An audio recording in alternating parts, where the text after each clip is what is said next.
evening, everyone. My name is Attorney Berger. I'm with the law firm of Cole Schatz. I'm here representing the applicant, 100 State Street Development, LLC. There was a prior application with regard to this property, and that application has been substantially modified. And we're here this evening because we have so much modifications that we had to revise totally new plans, reports, etc. And I did submit another application. I have submitted proof of service and proof of publication to the board secretary. So the property we're talking about is known as 100 State Street. It's lot 5004, lot 3, 4, and 5. So it's 3 lots.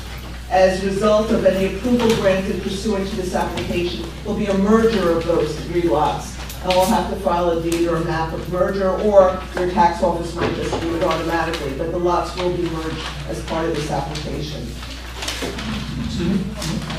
Mr. Chairman, just wanted to put on the record that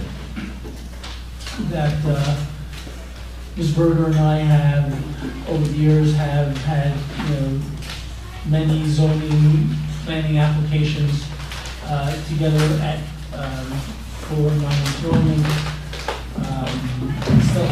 We actually have some ongoing applications. She happens to be a partner in the law firm that is a tenant of mine, or a tenant of my employer. So if anybody is opposed to my hearing the application, I certainly entertain the issue, but I don't think the relationship I have will have any impact on my ability to consider this application impartially. Thank you, Mr. Barter. Does anybody in the room have any objection to Mr. Barter sitting on this case? Yes. I think, Ms. Berger, this is up to you. You have a big application that's likely to go in more than one meeting. I don't know that it's clearly not permitted, and I appreciate the board member making clear the relationship. You have the most to lose in the event the process is tainted. So what do you think of that? Well, I know that I do not represent Mr. Barter. I represent Mr. Barter's employer. I don't believe he has ownership interest in that employer other than getting a salary from that employer. And I do not do any personal work for Mr. Barter or his family members at all. So my only relationship would be with his employer. So yes, we actually work in the same building. So I actually see him in the parking lot often, but our relationship is truly just for his employer and not for him. So although there is some case law with regard to both sides of it, clearly there is nothing that's clear that relationship would be such that would taint his decisions in this regard. Now I'm going to just talk to my client for 1 second to just make sure he's comfortable with that. But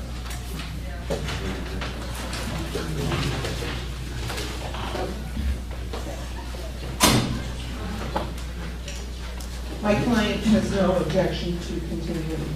Wonderful. Okay, so you're satisfied moving forward? And you've outlined what the issues might be? Let the record show that Mr. Barter has disclosed his relationship and that there are no objections to keeping the room. Thank you. Please continue. So briefly, I'm just going to talk about briefly what the purpose of the application is and why we're back here. I did not represent the applicant previously with regard to this application. So what I've been told by the applicant is there was some concern about the building itself and how the parking in the building would function on the property itself.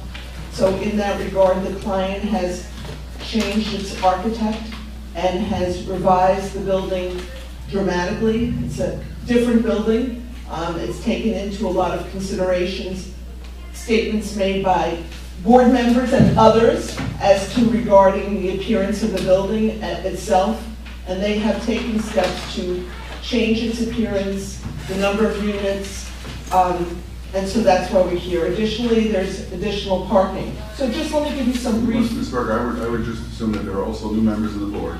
Right. So it would probably be advisable to present this case if you're coming to us for the first time. That's, And we have no history of it, and present the case. okay, that's what I'm gonna do. So just a little briefly about the building itself. It's going to be a multi-family residential building. There's going to be 68 residential units within the building. Of those units, there will be 24 one-bedroom units, 38 two-bedroom units, and 6 three-bedroom units. Of those 68 units, 10 of those units will be what we call COA units, or affordable housing units, as determined and designated by the municipality. But what we have shown is we would allot 2 three-bedroom units, 6 two-bedroom units, and 2 one-bedroom units to satisfy that requirement. So there would be 10 units.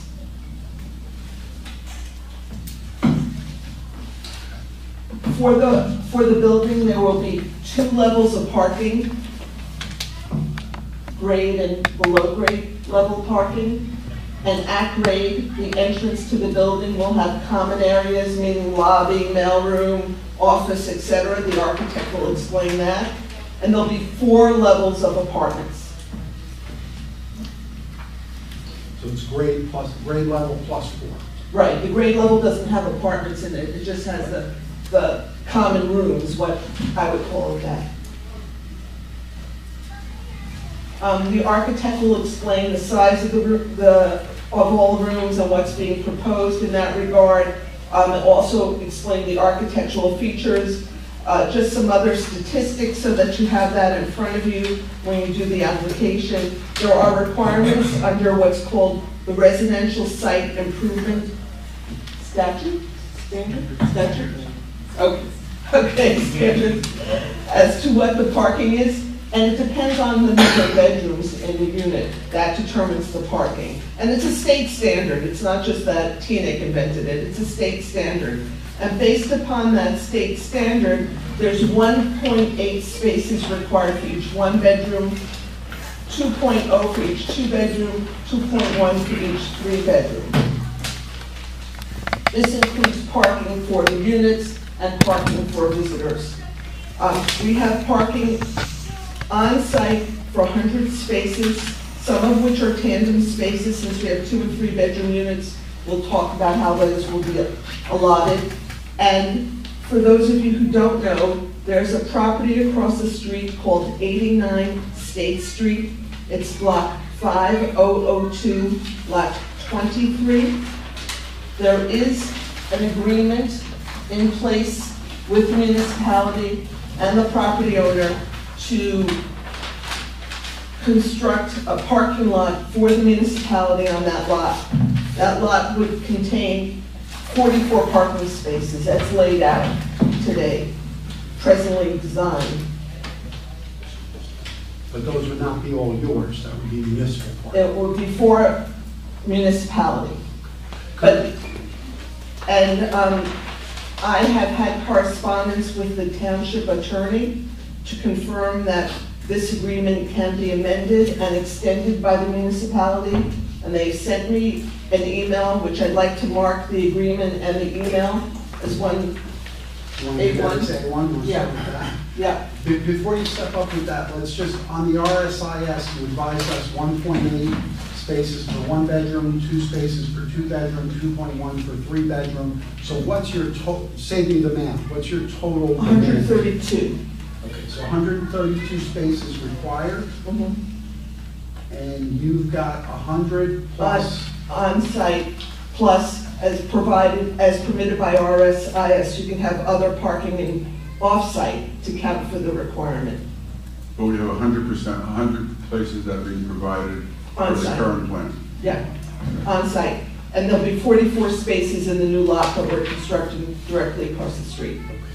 So you were of a mind to mark in what looks to me like resolution 218, 2016? Is that what? I have a developer's agreement, Okay, let's take that if you'd like. and I have a resolution 2/18/16, and I have an email from Mr. Rupp, Township Attorney, dated December 31st, 2018, because he said, let's get this revised approval first before we revise the developer's agreement. So you want to mark those, just tell me what, together? Mark it as one. Okay. I think as one is fine. We're going to call it A1. Thank you so much. Collectively? Yes. And that would be,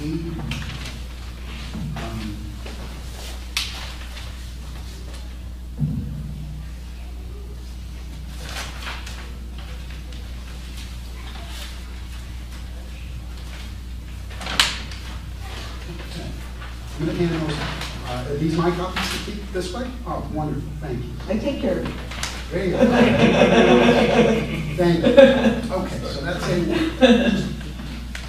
I believe at the last, when this off-site parking came up last time, it was mentioned that it's not dedicated to the tenants of the residents of the building. It's available certainly to them, but it's available to the rest of the township on a, let's call it a first come, first served basis. Is that? That's still the case, but RSIS, and we'll have our traffic experts speak about it, because I'm not the RSIS expert, but you're allowed to have off-site parking, even street parking, count for part of your parking requirement. And that's, here we're actually building new parking to come into play. We're not even talking about the parking that already exists. Okay. And just so the board knows, when I noticed all property owners within 200 feet, I also noticed within 200 feet of that lot, that is the township lot as well. So I wanted to make sure that we covered that for the board. So that's briefly, we need variances and design waivers with regard to this application. And as each expert explains the plan, we'll go over and explain the waivers and the variances and design waivers that are required. So I'd like at this time then to call the first witness, which is the architect of the project. Tim? Yes, this is him. Okay. Could I give him this microphone? I'm not trying to get it out. That's okay, I can stand here and speak for this. I assume you can hear me from here? None of us hearing it's not whether you're being Recorded, right? Okay. Well, hold on. Can you go over the date of the plan, make sure we're all up? Yes. So let's do this. If you wouldn't mind, step forward your first name, last name, spell your last, so that we all know who you Of are. course. My name's Ralph Walker, Walker, I'm a senior project manager with RSC Architects in Hackensack. Your first name again? Ralph, R-A-L-P-H. And you're with RSC. Correct. Okay, if you raise your right hand. You solemnly swear or affirm any testimony you will give this evening will be the truth, the whole truth, and nothing but the truth, so help you God. I do. So, you are going to testify only in the field of architecture and only as to the plans which you've drawn. Correct. And you're going to tell us which ones of these, because we seem to have a lot of different sets, what are the most current set plans that we're looking at? So before Before you start, let the record reflect Mr. Raymond has arrived. Go ahead. Okay?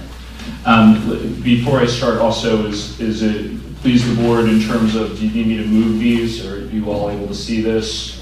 I realize that the public can't see this as I point them out, but I will highlight them as I go through them.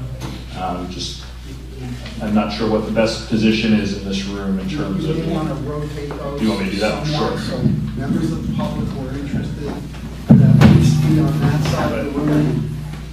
These two gentlemen are not. They have plans in front of them, probably within reason, okay? Maybe if Mr. Brown is incoming, we might want to switch names. That might be easier. No? So back to Mr. Melfi's question regarding the dates of the plans. As I go through each of the drawings, I'll highlight the date and drawing number as we go. And we'll have to mark this as also. Right. But the exhibits that I'm working with right here, just for general terms, the A001 drawing is dated December 20th, 2018. And I think that is true for all of the A drawings. I'm just confirming. And then I'm also referencing the civil drawings, which are dated January 15th, 2019. And I will reference them specifically. And in addition, we have some additional photographs that we'll also be using. So we'll mark those into exhibits as we go. So give us just a moment. Sure. Let's make sure the board has the same plans. Yep. Seven plans, that's marked. Do you have an extra set of architectural plans? I have a lot of scenes going on. The scenes, This one? Okay. I just have them in a different order. And this one? Okay, here's an extra set. Wonderful. Thank you. You got all the ones here. Right, yeah. Starting today, you might as well be able to carry out something. Let the record go. Let the record show a lot of trees have been cut off.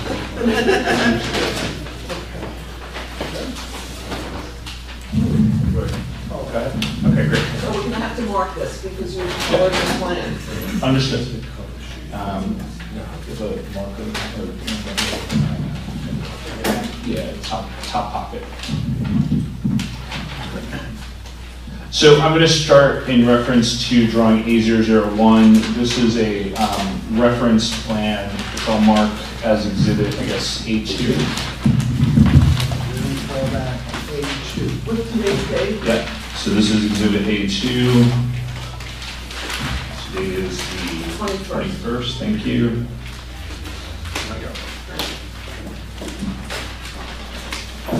Is it acceptable if I mark the complete set as this exhibit, or do you want me to mark each sheet as we go? And you're working with the entire A set. A set right now. That's Yeah, I right. would mark that whole set. Okay. So it goes from A. So it goes from to what? A001 through A00. drawing A211 is the last drawing I will be referencing tonight. So that's 31 pages, Correct. collectively known as A2. And within A2, you're going to refer to some other numbers. Within that exhibit. Awesome. Okay. So again, just to orient everyone to our property, the property again is 100 State Street. This is a mid-block property with frontage along the south face of State Street. This is a property that's made up of 3 lots, as Wendy noted before. Those lots will be combined. I'm turning to drawing A200, and as it pleases the board, just for reference sake, the architectural drawings are oriented plan north. So if I'm referencing plan north is the top of the page as I go through these. So the drawing I'm looking at right now is a site plan floor plan, which shows the frontage along State Street and then the building footprint. It shows the occupiable spaces that are level with the ground plane, which includes the entry lobby with a pair of passenger elevators. These passenger elevators are sized to accept gurneys for emergency purposes. And an exit stair in the center, mail and package center off to one side, 10-inch common area. The record shows the ground is not present. And then additional spaces for utilities and additional exit stairs. It should be noted that there are 2 ingress-egress driveways, one on the east side of the property and one on the west side of the property. Each of these drives access the parking levels either up or down, which I'll explain in just a moment.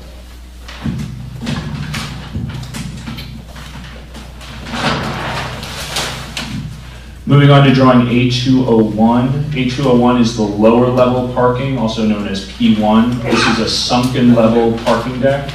When you say sunken, what do you mean? Is it? It's below grade, so the parking deck is below grade. It has access from State Street along the westerly edge of the property, comes down in, and on this parking level we have 10 single spaces, 2 ADA accessible spaces, and 25 double or tandem spaces shown. We'll speak more about the tandem spaces in just a moment, but just to highlight as we go, the expectation is that the tandem spaces will be designated for 2 or 3 bedroom apartment use, and then the single spaces will be used for other units. I just want to interrupt for 1 second, because I forgot to mention something. This is a rental building. It is not a condominium building, it is a rental apartment building. And why I say that, because the COA requirements when you have a rental building are different than if it's a COA requirement if it was a condominium building, et cetera. So I just wanted to... You're representing that a parking space will be dedicated to a particular tenant dweller, and that tenant dweller will have that number of a space as their space? The expectation is for the tandem spaces. It's important to note that the tandem spaces will be designated to specific units. And that's clearly because in a tandem space, obviously, if you don't know who's parking behind you, you'd have trouble getting But to if the it. space is not tandem, then it's open to anybody? Is that what It you're saying? would be assigned to 1 bedroom or other units. Or other units. But each tenant Will will have- have their space that'll be Yes. part of their lease. Yes. Correct. Correct. That's correct. Okay, great. I have a question as we lead off from that, and maybe our traffic and engineering people will give this some thought as testimony unfolds. Tandem spaces are not 2 spaces, right? Do they meet the definition of a parking space? In a Yes. sense, so Yes. tandem space meets the definition of a parking space, which is not blocked in by anybody, it's a parking, it counts as 2, you guys Yes. are comfortable with that? Yes. Okay. And the planning board has already approved tandem spaces for another apartment building in Teaneck on State Street. I have the address, I looked it up, but it's been approved by other. What was it? There's also another project there. Yes. And Mr. Malfi confirmed to me there's another project the planning board approved tandem spaces as well. right. Okay, but if our expert tells we can count those as spaces, 2 of them, and that meets the definition of a space in our ordinance, that's fine with me. The question I would have is if someone comes down and wants to get, and again, this is just to think about as this unfolds, and if I go downstairs to get out the car that's furthest in, I have to pull out my first car, leave it running in the aisle, then I have to, Or put it in another spot for the minute. well, I couldn't, because those other spots are assigned to other people. If that spot was empty for the second, you would do that. Okay. But I'm going to assume I'm not going to take other people's spots. Right. You would have to leave it in the aisle. You're I would have to correct. pull the car out, leave it running in the aisle, jump in the other car, pull it out, leave it running in the aisle, then pull the first car in, Correct. and then get into the car that I intend to use. That's the process. That's basically, and we do have a traffic and parking expert here to speak, and he could explain how it works. No problem. But that is Somehow or another, correct. Just like in a parking garage, or if there was a parking attendant, they would have to move cars. Well, Similar, but here it's or- only 2. Or similar if you had a single lane driveway. Yes. no problem. Okay. So Also, I just wanted to say, he's going to explain how he laid it out, but we do have the parking and traffic expert. We'll talk about the requirements and how it moves, et cetera, and the street traffic, et cetera. Okey-doke. Also at this level, we again have utility spaces and our entry and exit points. We do have elevator access to this level as well as the other parking level, which I'll show you in just a moment. And I'm going to continue on to drawing A202. Drawing A202, part of the same exhibit. This is the upper level parking or P2 level parking. Similar to the lower level parking, it also has ingress and egress access directly off State Street, except in this case it's on the easterly edge of the site. This level is primarily single parking spaces. We have 2 ADA spaces, 28 single spaces, and then 4 double spaces or tandem spaces. Is this ground grade? So this is a half level above grade. So I'll show you a section of how that works, but basically the building, just to be clear about it, the building is 7 stories total, but only 5 levels above grade. So you have a basement level parking that then has a parking level stacked above that, and this lobby level, which is its own floor, is a half level between those two. Okay. It should be noted that the building footprint at this point actually steps back from the property line. And let me just again highlight this back on A201, that at the lowest level of the parking, the rear of the property goes directly to the property line. It's a 0 lot line at that point. We have a 15-foot setback on the 2 side yards at that level. Once we get above to parking level 2, the building steps back an additional 15 feet. Could you take your marker or take my blue marker and just show where that line is on the plan? I'm highlighting it right here. So. No, but could you mark it with color so the board can see? It's hard to read. So this line here is the property line, and then the building edge is here. Just as I'm confused, parking 2 is below grade or right grade? Parking 2 is above grade. Above grade. Parking 1 is below. Below grade, correct. What should be noted here, and again, I'll show this to you in section in just a moment, is that this area, the delta between parking level 1 and parking level 2 is open. So there's no roof on this. It's open to the sky at this point. Okay. Again, the other items that are available here, similarly, we have our exit stairs, we have access to the elevators. We also have access to a leasing office and then some flex space on this level as well. Where is dumpsters? Trash is located on the lower level in this space here, adjacent to the utilities here. There's trash on the plan. Yep, there's a trash room. This is on the lower level shown on A201. And is this accessible by a full-size sanitation truck? So the expectation here is that the owner will be using probably a private hauler, and that we do have 10 feet of clearance with the structure here to be able to get a reasonable sized vehicle down there to do trash hauling. This will be something that will have to be negotiated, obviously, with private hauler. It's not a truck, it's a van or a Correct. pickup truck? Correct. One question on this floor, is there going to be a restroom at all on this level? No, there will not. Okay. And the parking levels will not have independent restrooms. Moving up into the building now.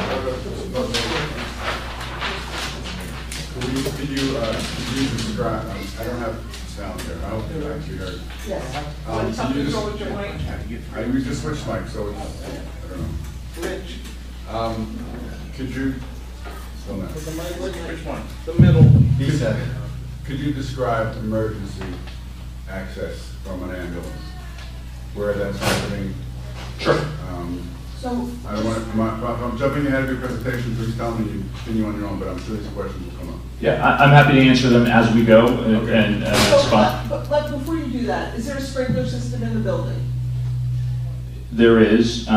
Again, part of my presentation will be to talk about all the fire protection within the building, but I think the question that, I'm sorry, Mr. Rosen? Yes, sir. Mr. Rosen is asking is more about vehicle access to and from the building for ambulance and things like that, right? So to be clear about all of it, there is appropriate height to get in and out of the parking levels with an ambulance or a van or a medium-sized truck. The expectation is not that an ambulance would come on site to pick someone up. The expectation is that they would likely pull up on 100 State Street as they typically would, come in through the lobby and use the gurneyed elevators to move people in and out. But again, that would really be dependent upon the EMS or the professionals who are coming to the site. Those options are available. Does the elevator hold a gurney? Yes, both elevator cars are sized for a gurney, and again, we have 2 cars that go to all levels of the building. Let the record show the fire department has commented and has not included any statement about access for a truck in rear or parking lot, so I don't see that any. Yeah, and again, because you brought it up, I was going to present it later, but we did receive the letter from the fire department with the compliance and all that. Proposed building height is 85.90 feet to the bulkhead, which was the highest spot. Maximum permitted height is 35 feet.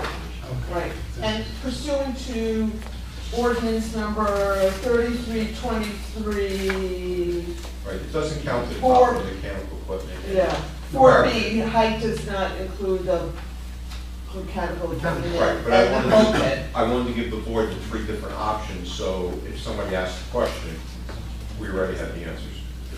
And parapet walls are permitted as well pursuant to the ordinance. So that's why we wanted to get on the record for you the differences, because there are, and it's unique here because of the design. I have a question. Yes. Why is ground level marked at 100 feet? I believe that's based on the property elevation from the civil drawings. Let me see. I believe that's where to go. Yeah, Yes. I believe we took it from the spot elevation from the civil. So 183 feet, it's actually 83 feet above the street level. Exactly.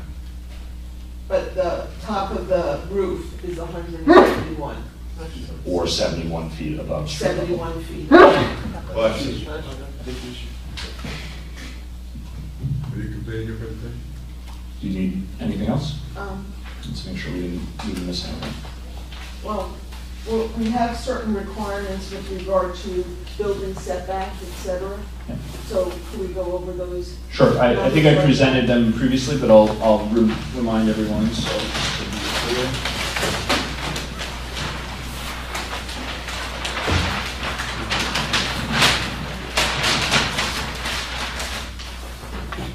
Again, I'm referencing back to drawing A200.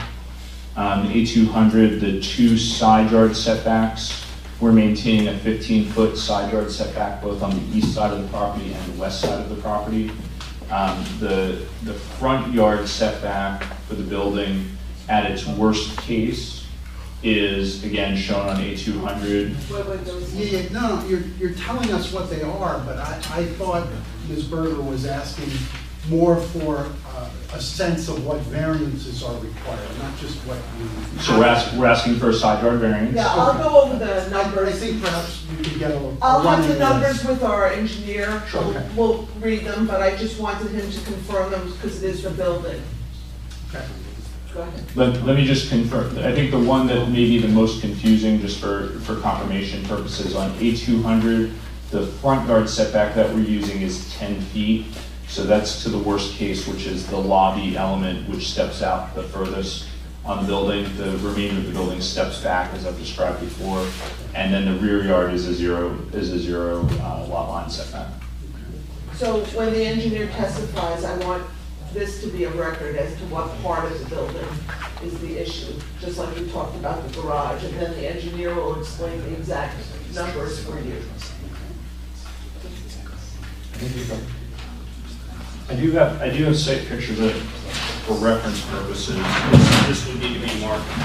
Sorry, this will need to be marked as a new exhibit, which I'm not sure what number we're on now. Yeah, and walks as well.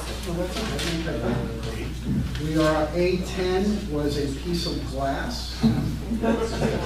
So we are now on A11. A11. A11. So yes, thank you.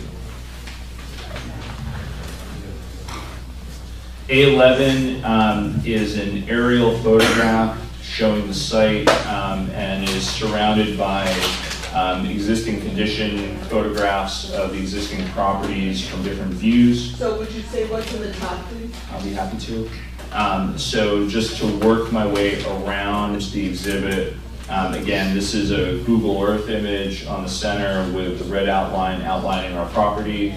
Above it is our photographs taken from State Street looking at the property. The red line shows the approximate extent of the property.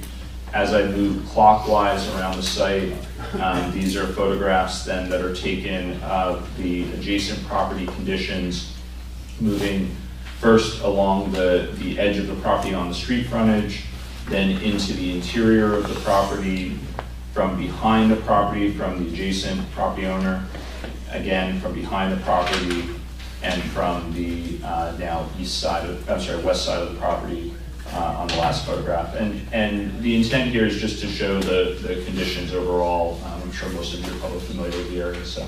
But we're trying to work with the context and be appropriate to our neighbors as well. Are there any further questions from members of the board? Well, planning, do you have any further I do questions? have a couple of Please. questions. Okay. Sorry, no, thank you. Give us your name. Sorry, it's Elizabeth Blaney from the board planner. You passed around 2 glass samples, and one was blue. Correct. Does that mean that the windows are going to appear blue? So the intent, again, as I described, is that the 2 glass samples, the insulated glass sample, the clear thick sample, was passed around for type, in terms of just highlighting that we're using an insulated glass, a higher quality glass. There is an intent of having some level of blue tint to the glass, and that's why we passed over the sample with blue. We're not locked into that color. If there's an issue or question on that, we just wanted to show the range of what we're using. Okay. It's obviously up to the board's discretion. I would trust that. The second question I have is the wall that's on the ground level of parking. Sure. And is that, I guess my concern or question is, I understand that that's below grade, right? That level of parking, the one that's below grade, that's sort of exposed to the elements to the above? elements. Yeah. Can you explain what kind of impacts, if any, there would be from headlight glare in that Sure. particular level? So I'm going to go back to this diagrammatic section shown on A100. So for the lower level parking, is set at elevation 93'9", which is 6'3" below grade overall. And then we have the rear wall here is actually both a retaining wall and then a guardrail, so it raises up an additional 2'11" above the adjacent grade. So the vehicles that would be in this lower level would have approximately 9 feet of vertical wall that any headlights coming in that way would be blocking. Okay. And then the other question I have, this is sort of stylistic, is why did you choose, you have somewhat of a modern design, and why did you choose the material brick? Why did you, especially red brick? Sure. So I actually want to reference a couple context photos. Let me just grab them just a second.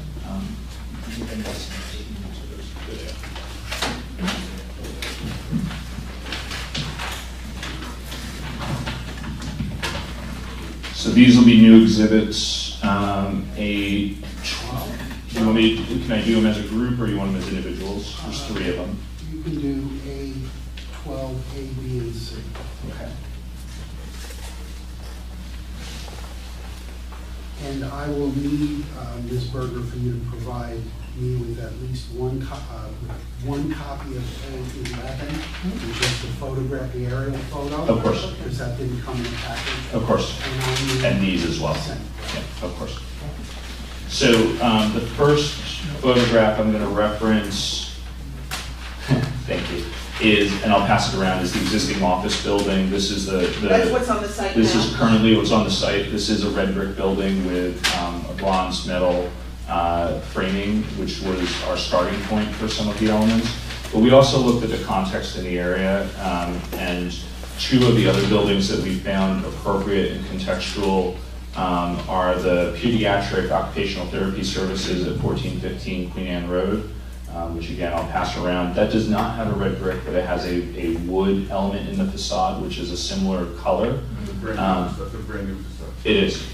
And also you'll notice it also has a gray brick or a silver brick and bronze type window treatment. Again, we found that to be appropriate. And the other one that we looked at was 1480 Queen Anne Road, which is also known as Teaneck Square, which you'll see a lot of similarities both in style and context to what we're doing here. We think that the brick is an appropriate element in terms of the overall design and layout. And we think it's appropriate, both in terms of modern context, but also historic context. Again, referencing back to my exhibit A11, you'll notice that some of the buildings surrounding are also red brick. So we're trying to, we're trying to be modern, but not ignore some of the historic context. Okay, those are all my questions for now. Do we have any questions from members of the audience for this witness only? Please.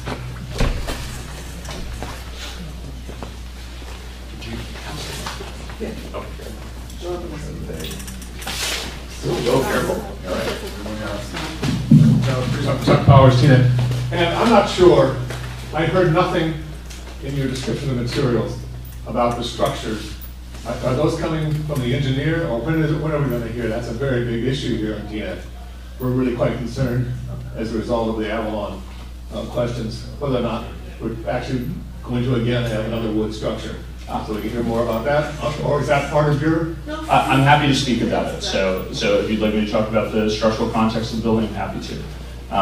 The building is designed where the lower level parking is a concrete structure. So you have 2 levels of essentially concrete structure. And once you get up to the level above, it will be a non-combustible building. So we'll be using probably a metal stud system for most of it, and building it in traditional. Stick-built is what people still call it, although it is a metal stud system. It's not a wood material that's being used to build the building itself. So the structure, again, to respond to your comment, is a non-combustible structure. I'll reiterate what I said before. It is a fully sprinklered building. It also has an automatic fire alarm system. The floors are wood joists? The floors are typically a metal system. Typically, it'll be a metal deck. No. Yeah. So, Subfloor? again, the detail of that we have to work through based on finishes and things like that, but typically it'll be metal and concrete. So, But you represent non-combustible. it's a non-combustible system. Yeah. Any other questions, members of the audience, please? For this witness only, please. Linda DiCarlo, Teaneck, and I have 2 questions Did you get regarding. No. Go ahead. She can spell. DECARLO. Linda first name, Linda. I have questions regarding the parking situation. Now, in order to meet the requirements, you're having the parking lot built across the street, and I'm wondering about the potential of visitors crossing the mid-block on State Street. Because that's human nature, I don't think they're going to go to either corner. I think that your questions are valid, Yeah. but I'm not sure this witness is here to address them. Oh, and So the questions are about this back to the witness side. only. Well, side you can certainly Yes, address. Okay, so regarding the height and the narrowness of the setback, the fact that it's on the south side of the street, so that means that the street would be in shadow in the wintertime. Have you taken that into consideration in regards to the height and the width and the sunlight as it hits the sidewalk? Because I'm concerned about icing in the wintertime into the street. So we certainly considered light and air to the building and to the adjacent property owners and to the sidewalk. Again, this is a taller building, so there will certainly be shadows on the sidewalk. But again, the building owner will maintain their property appropriately and make sure that it's being cared for appropriately in terms of removal of ice and snow. That's the property, but then into the street itself, I'm just concerned about icing, every conditions for that. I hear your concern. I'm not sure how best we could address that. I really think that's a municipal. Well, in regards to the height variance. Sure. Fair. Any other questions, members of the audience? Please, sir. For this witness. Yes, the community information for me. Yes, please state your name. My name is Michael Klatsky. You can take that mic out if you want to. Spelling that name, sir. My name is Michael Klatsky, that's K-L. Come up this way so that you. Yes, that's all. Sure, you can see my name. Sorry. Yeah. K-L-A-T-S-K-Y. Okay, what's your question? What's the first name? I'm sorry. Michael? Yes. My question regarding to the fire safety systems that are going to be installed here. Will the sprinkler system installed in the building be a sprinkler that covers all concealed spaces? It will be a fully automatic sprinkler system that meets building code requirements. So typically that means that it covers all occupiable spaces, any enclosed storage spaces, any egress areas like that. I'm not sure that we have any spaces in reference to what you're talking about, but sure, I can clarify that. There are two sprinkler systems. There's the NFPA 13R system, which is used in smaller multifamily dwellings, and there's the NFPA 13D system, which covers areas like mechanical spaces. Where the Avalon Bay Fire at Edgewater was started was that they turned off the system in the mechanical space when they were doing work.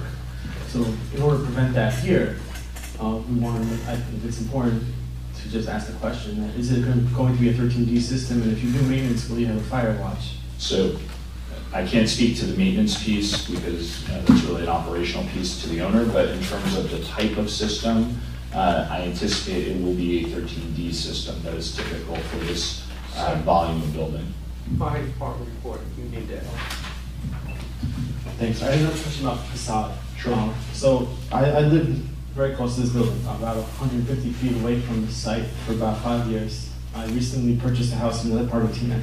So would you point out on the map where your house is? So what I'm looking at is 122 Lower River Drive. It's about right here. Okay, thank you. Do you live there any longer? I do not live there, so what I'm doing is I'm basically, based on my experience, I want to ask a couple of questions and make a couple of comments. The facade that I had an opportunity... Again, we're interested in questions. Questions, yes. If you want to frame your comments in terms of a question, you can do that, but these are questions only. You'll have enough time at the end of the presentation to make comments. Absolutely. So the historical character of this community has two building materials. One is red brick, right? Most of it was brought in from Newark and Habershaw, New York. The West Shore Railroad accommodated that. West Shore Railroad actually goes straight to Habershaw, New York, to bring that. Have you considered that in your building facade? The red brick? Yes. Yeah, the red brick is included in the building facade. I think I passed around 2 samples previously, and I think you can see, I apologize if you didn't get a chance to see it based on where you're sitting, but we've included the red brick as a major building element. There's a sample around here someplace, I don't know where it went, but it's over there, sir. My next question is that the use that, is the setback going to be small enough that when somebody walks past Hold it? on. Questions only right now. I'm asking a question. Okay. About the front of the So building. just, but again, crisply and clearly, understand that maybe I'm just getting older, but I'm having a terrible time hearing you. I'm sorry. So no, probably my fault, sir, I'm sorry. What is your question in a very pointed and direct way? This is an area that has lots of people walking. Will you design the streetscape around that, which means no setback, or as little as possible, because there's no need to have the building far away from where people walk? Well, the front yard setback that the applicant proposes is 10 feet. There's not will they design it, they did design it. It's here on these drawings. And it is 10 feet. So I was facing the other way, and based on what I see right here, this looks like a fantastic addition to our community. Wonderful. Okay. Thank you. Thank you. Any other questions? Okay, we're going to take a 10-minute recess. We'll come back sharply at 9:05. And that's what the Berger will call the next witness. Before we convene, we'll also have written welfare for anyone who's at the... Thank you very much. Thank you. Someone in someone's report is... We have you're right next to me. Oh, okay. So... All right, I noticed You do, they're doing good and welfare the second they get back. Do you think that I should ask that traffic question I had? All right, I saw there was asked. No question, there's nothing that's off limits. Right. When you get to the good welfare. Yeah, it's just that I think we have to. Oh, wow.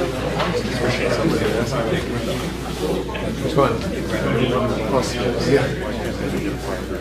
Well, they did ask that Oh, question. they don't want to, because their big problem is trying to deal with the parking problem. Exactly, but they did the calculation and it's only one spot.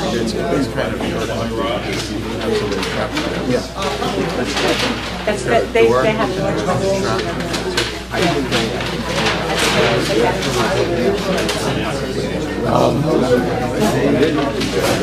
See, I wish it would stay, and I'll tell you why. Because I think that what we together ought to be saying is, this is an extraordinary set of variances. And as this body, here's these individual things, they are looking at the fact on all these variances, it's not 2 feet or 3 feet, it's huge number, it's 400%. It's rezoning. It's rezoning. And it's a failure. If they want to rezone, they should rezone. Yeah, no, that's a valid point. But why in the world is it that they're trying to sort of say, let us do this, even though it has almost nothing to do, but rezone it. I'll say that. Yeah, no, I get it. This was a very interesting experience. It was my first time on one of these meetings. But, there's this process. Every expert, after this crowd asks, we get a chance to ask questions. Right. You have to frame them as questions, as he found out. Yes. But then, at the end of his presentation, we can make general comments about it. Right. Plus, there's an additional thing, good and welfare. Now, there wasn't good and welfare about 2 years ago until I forced them to go, put one in. We now have one. Right. It allows us to talk about anything. Yeah, since I only found out about this morning when I was reading about it, stayed the entire time. But, I didn't have your email. I need your email. I'd send it to you. I sent it to Steve, hoping he was going to get it to you. You want to give me one?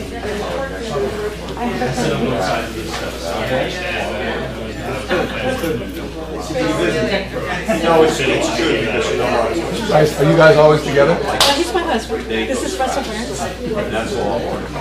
That's where the Burns came from. Yes. Good. Thanks for your comments. It's good and bad.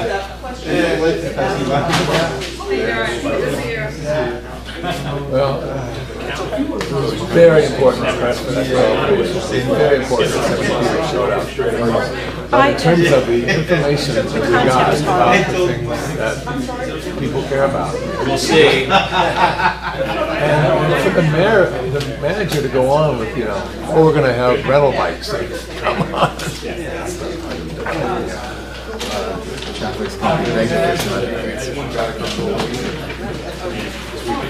Yeah, regular what? It's going to be regular. It's obvious that this is going to continue. They're not going to finish this tonight. No, they're going to have to go back and reconsider some things, I think. That's the sense I'm getting. But they are asking for the money. I'm also going to point out that if they need that municipal lot, they do. Why in the world is it that they're not willing to buy it from the town and pay taxes on it instead of using it to defray their parking responsibility? For heaven's sakes, buy it from us and then pay taxes like the rest of us do. And setting up a safety issue as people cross with that whole question. The one thing I'm They never answered that. Last time I sat through all these meetings before. They're doing better with this proposal, but they're not dramatic. Lillian's here.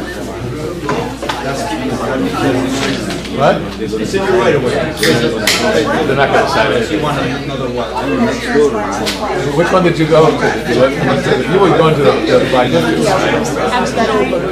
Nice. Thank you. Okay. What? All it had is the architecture. Some of the stuff about the variances coming up. There's going to be a good welfare section in just a minute. I'll hit on the points I want. Do you have a copy of this? You want one? No. If you are. You know me, I always got copies.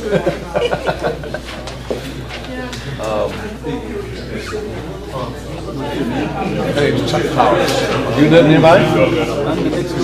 Oh, you're next door? Which way? In back or? Oh, you're the next one up? You have a lot to say. What do you think about this? In the daytime, it's crazy there at the park. Yeah. Sometimes people come to park on the driveway. There is not parking enough. Even they park on the bench parking. But we got one good answer. He claims that now they're using non-combustible metal structure. I wasn't quite sure he was definitely committing to metal. But he kept on claiming it was non-combustible. So wood is always combustible.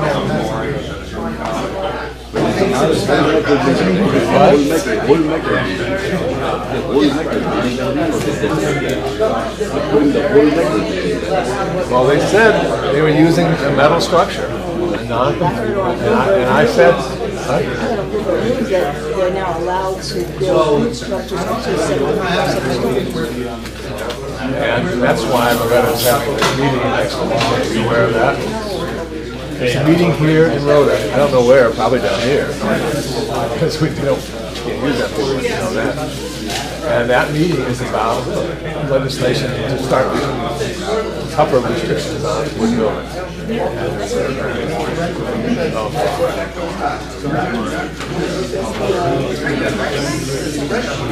It's the 27th, yes.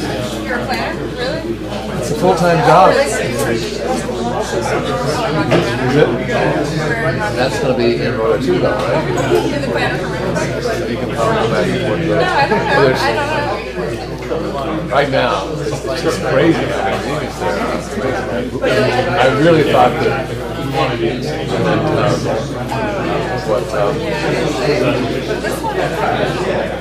Juanita said, right? Not to stop scheduling so we can possibly get to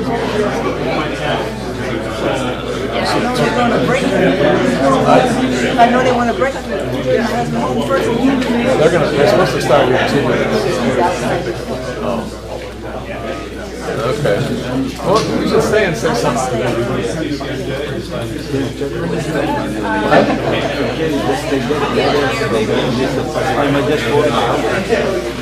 You just bought the house there? Did you know that was going? You know, Mark? You should say that. You should say, I just bought a house.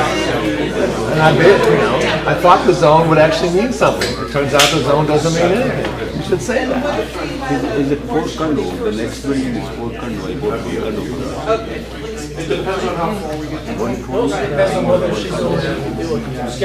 I don't know what's the next one up there. Well, you should say, I don't know, I assume you're zoning meant something, but take a look at this.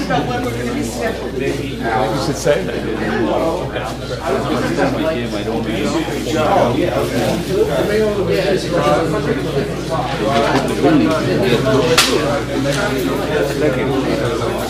You know, there's some people who are saying the same thing about when they bought a house right next to where the Verizon building is. It would be March 21st. They had a lot of good comments to make about that.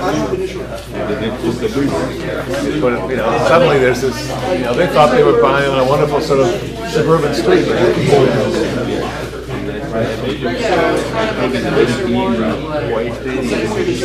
Well, you have the perfect right to raise that question.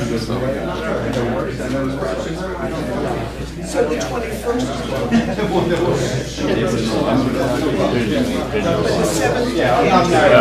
the point is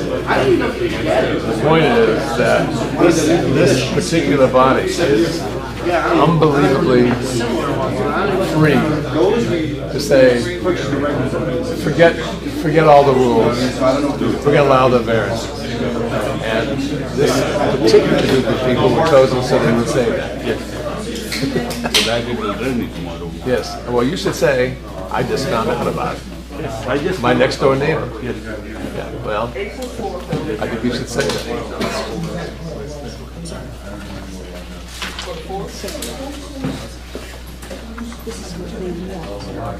The problem is it's a regular. Yeah. Every one of these has. The whole point is they want to bring only to. Well, the point, come on, Leo. He thinks that's a good idea, but the point is, that they aren't within 100% of most of these rules. So if they want to have a new zoning, fine. But I think our rules are terribly broken. I think our rules are not the right rules. Well, they might not be the right rules, but then for heaven's sakes, those are the rules, and we're just sort of saying, that's my problem. That's the purpose of this. What, to allow people to 400% higher levels? Look at this. So they're asking, they want 21. Here, Michael, look at this number. Proposed building coverage, 27,000 feet. Maximum permitted building coverage, 6,800. That's okay with you? Please be quiet in the back. That's not what Welfare, which will now entertain anybody that wishes to address the board with good welfare. Lily, why don't you go ahead? Mr. Powers? Do you want to come? Right now? Yeah, right now. I will, I see nobody requesting good welfare. Sir, please. There we go. Okay, good and welfare. Good welfare is anything we want to talk about. Okay? Do you mind if I leave my papers, Mr. Powell? Chuck's doing welfare out. Do you need this podium? I'm proud that this board finally recognized that the code did in fact require that this thing happen, so thank you very much. I have two things that concern me. And they concern me all the way back to the original plan for this, and it looks to me as if the issues, which I think were really somehow of concern to you. Are you speaking to this application? I'm allowed to speak to this application. You're allowed to, but you understand, you won't I'm be. understanding that it won't, you don't have to pay any attention to me. Well, not that. It's gonna be- won't be testimony. In the event this application goes to court, you won't be. I understand that. You've told me that 100 times before. No problem. You can talk about That doesn't mean I won't, absolutely. if I have another opportunity, I'll come back up and say the same thing again. Yeah. Just for the record also, our bylaws limit each speaker to 3 minutes, so please. So when do we start? Right now. We'll start again.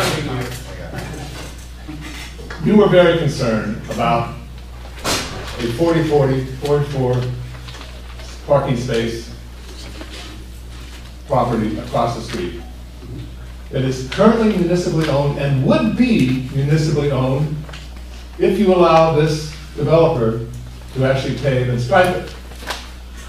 Now, what should happen, if you're trying to meet a legal requirement, is you should buy the piece of property from the town, and then after you bought it, pay taxes, like I do. When I bought my house, I paid taxes on it. Why in the world it should be the case that the developer should be able to take that property from across the street and then count it without paying taxes on it while it remains a municipal responsibility? I have absolutely no idea. There's no sense to me.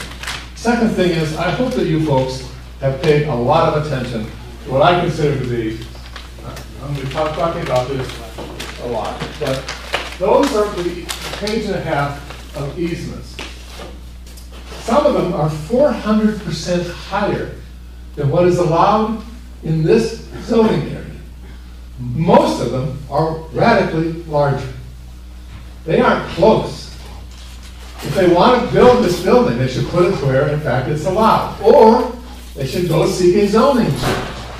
But this is not anywhere near what would be required. Take a look at this one thing on building coverage. Proposed building coverage, 27,000 feet.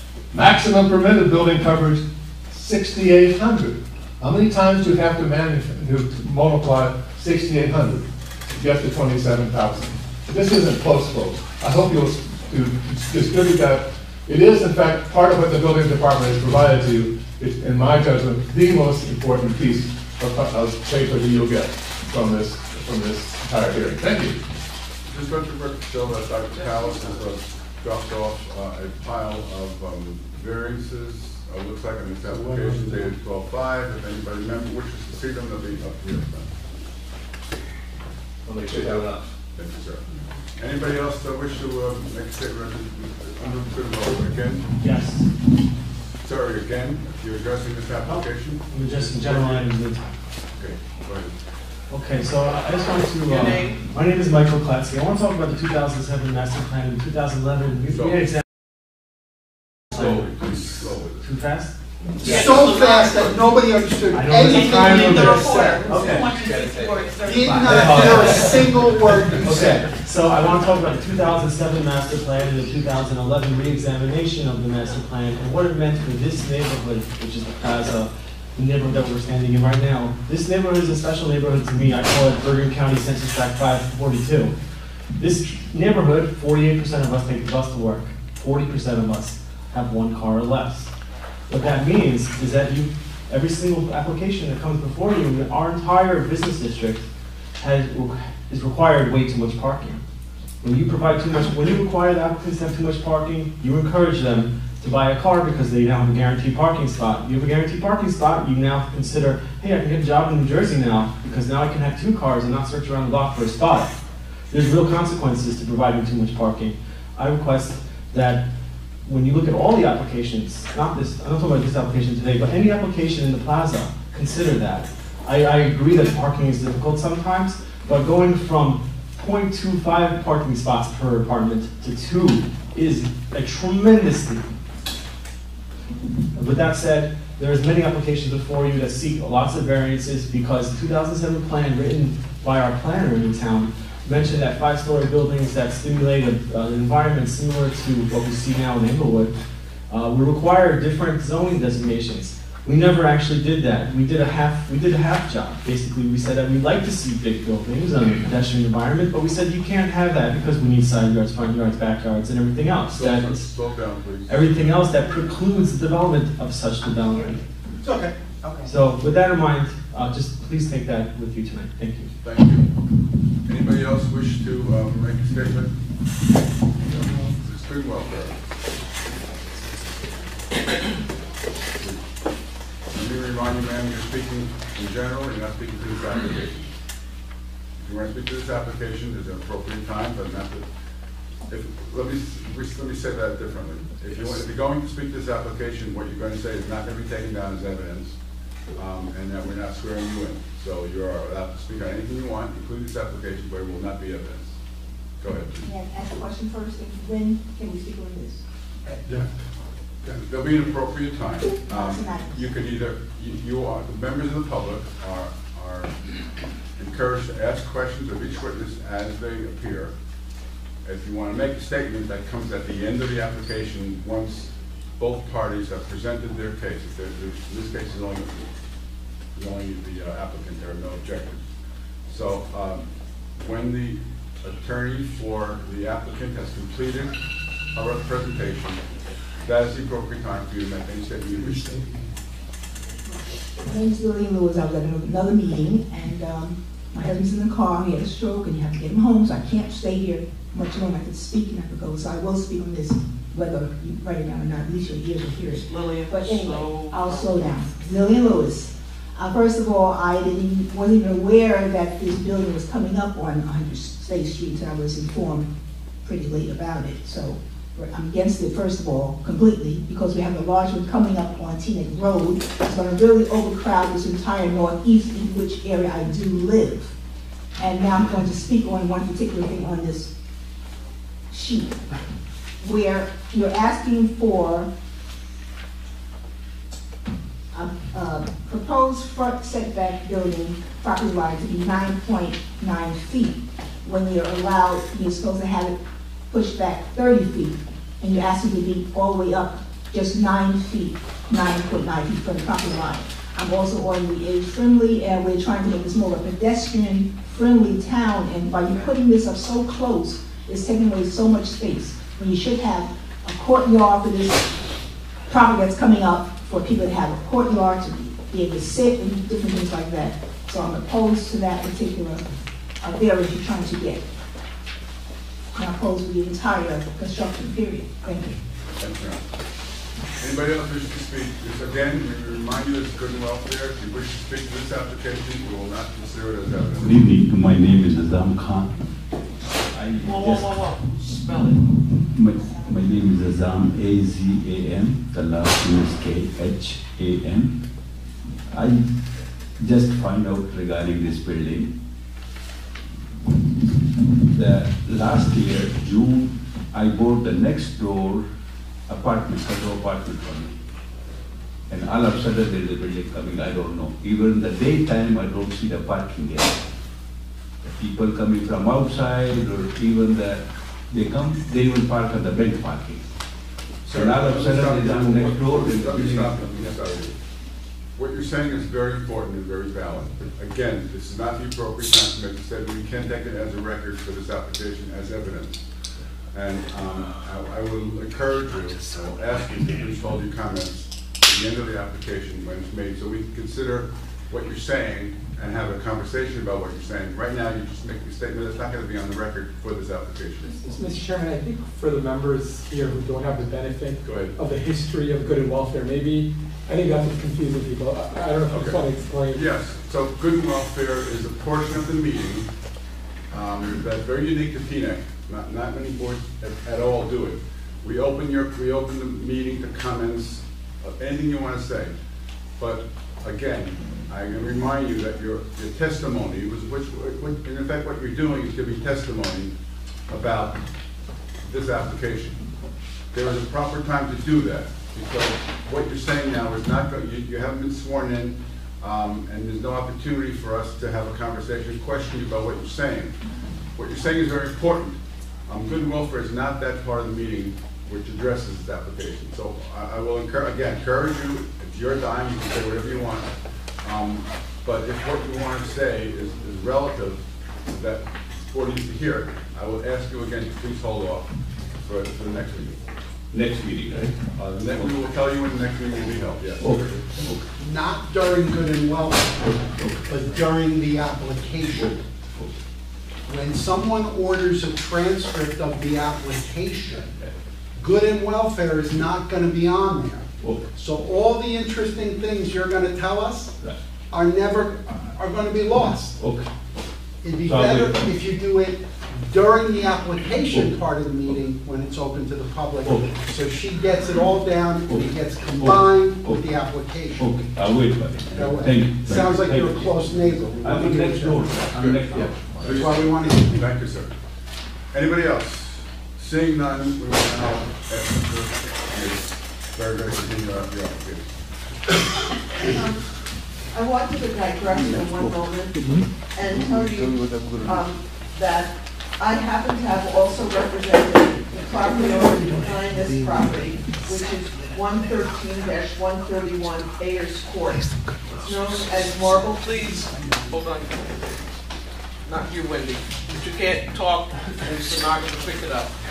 You can step outside if you need to. It is known as Marble Court Apartments, and it's directly behind this building. Marble Court Apartments, I represented them going before the planning board, and the planning board just granted them a resolution of approval. And I'm saying it on the record while Mr. Malfi is here because he was at the hearing. And that property has an existing apartment building, actually two of them on the property. And it has 24 old garage buildings on the property. Those 24 old garage buildings are in disarray, but they're also substandard and not being used at all for parking. Some are used for storage by people who don't even live in the buildings, but they're not being used as garages. The planning board granted approval to remove those 24 garages and construct 40 surface parking spots on that property, which is the property just behind it. So that property has no parking right now, and will now have 40 parking spots. These will be commercial spots that will be available to the public for these? No, This is for this just apartment complex behind us. Right behind this. So the reason I'll just finish. There must be some relevance to this application that we're excited to hear about. All right, so the two relevance is this. One is there's 40 parking spots being introduced to the neighborhood that don't exist, and that's an existing building. But the other reason is, as part of that approval, because it's directly behind this and the lights would shine into this property, the town engineer, who's the board engineer in that case, is requiring a fence to block the lights from those cars to shine into this property and some landscaping. So I have the resolution from that hearing, and I'd like to have it marked as evidence because there was question raised about headlights and what you could see. And this is the requirement from that application. It's also when there'll be testimony as to availability of parking in the neighborhood, that will now allow So this 40 is additional. additional 40 spots being leased by. No, it's being There's nothing constructed. to do with this application. No, it That's has what I'm to, trying to get to. the property behind this has an existing apartment building. That property has no parking for its apartments. That parking, like anyone else in the neighborhood right now, anyone in those apartments, has to find parking in the neighborhood, street parking. That building is now providing 40 parking spaces for its residents that don't exist. How many apartments on it? I will tell you in 1 second. 49. So what you're saying is this is 40 less spots that will be taken off the street. Correct. That now makes it, this building, your argument is that this building will have less of an impact for cars that can't park on the street. So when there's testimony later on about the use in the neighborhood, the building directly behind this is now going to provide 40 spaces for its residents instead of those residents looking all over for parking. And it is requiring, or the town is requiring, a fence on that property behind it and landscaping, so their headlights would not shine into this property. And I think it's important because it's directly behind, and the parking is going up to that fence line in some of the areas. Thank you. So I wanted you to know. Important information, thank you. And I have the resolution, I don't know what number we're up to, and the zoning permit issued by the municipality. I'm not gonna need that, but we are at A13. A13, resolution and findings regarding, what's the applicant's name? It's Marble. But it's application PB 2018-22.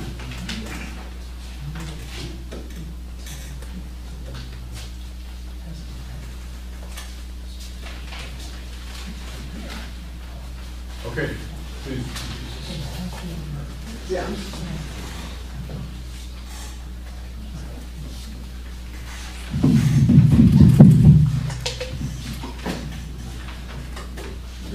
Ah, wonderful. Thank you for being way ahead, at least of me. You solemnly swear or affirm that the testimony you will offer this evening is the truth, the whole truth, and nothing but the truth, so help you God? Yes, I do. And would you spell give us your first name Nicholas and spell your last, please? Verderese, Verderese.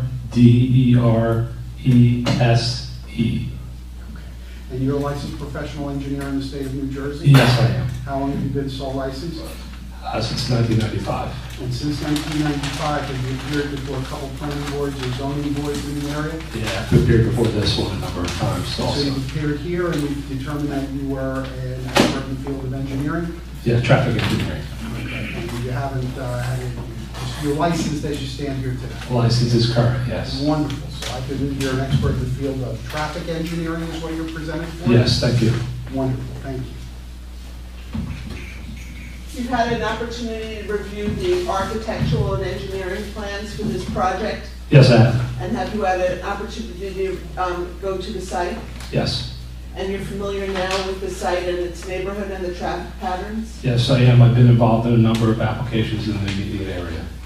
And have you done a traffic study with regard to the area? Yes. Could you tell the board the results of your study and your opinion as to the adequacy of the parking and the circulation? Yes, so just give you a little preview. I'm going to talk a little bit about the traffic impact, trip generation, et cetera first. Work my way into circulation and access, and then get to the meat of the matter, the parking last. So we did prepare a traffic impact study. It was dated June 13th, 2017, revised February 5th, 2019. And I believe that was submitted as part of the application to the board. Mark that as A14. Traffic impact study by dynamic traffic. And we're going to call that as A14, revised through February 5th.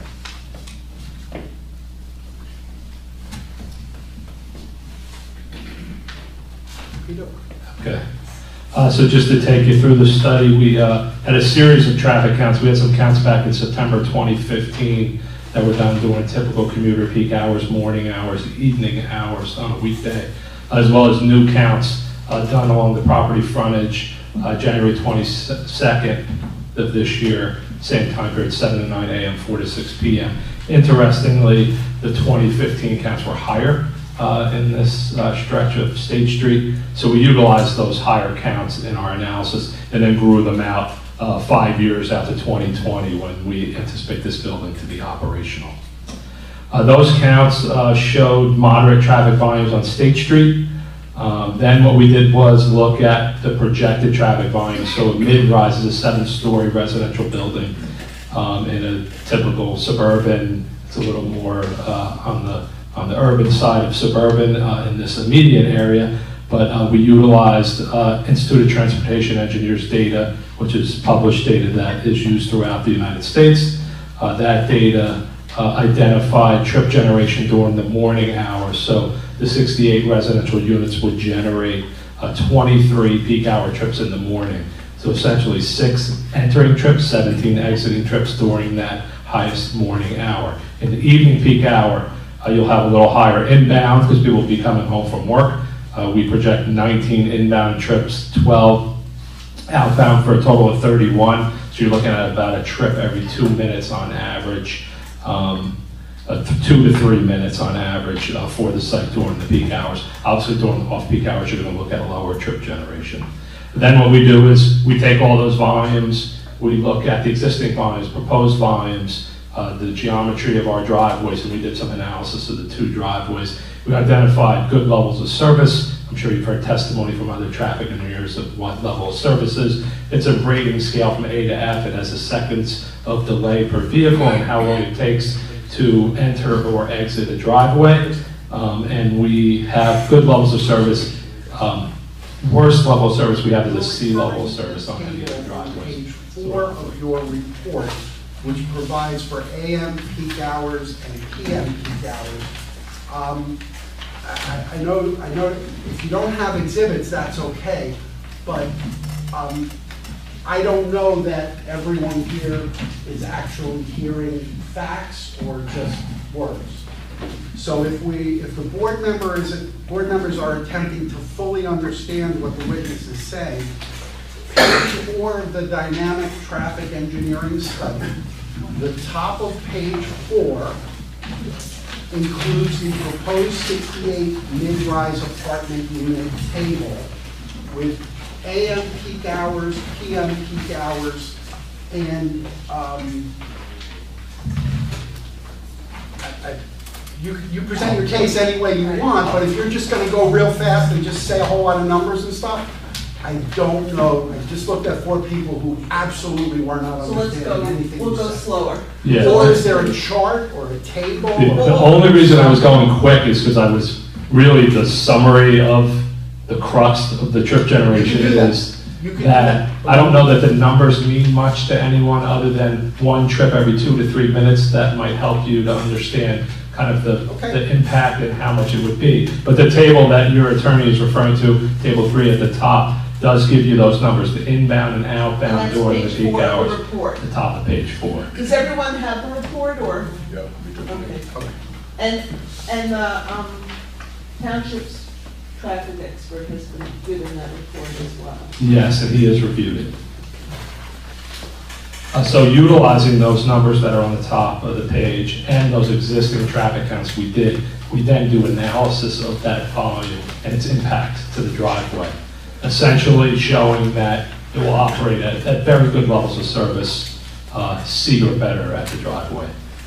And again, it's a scale of A to F, with F being 50 seconds of delay or greater. The driveways, and again, the reason that trip generation is so low, so you're comparing 68 units where you might think, okay, there's 68 units, and there's 1 or 2 people living there, so you may have 68 plus people that all want to leave in the morning and go to work, and then in the evening 68 plus people want to come home. It's not how it works.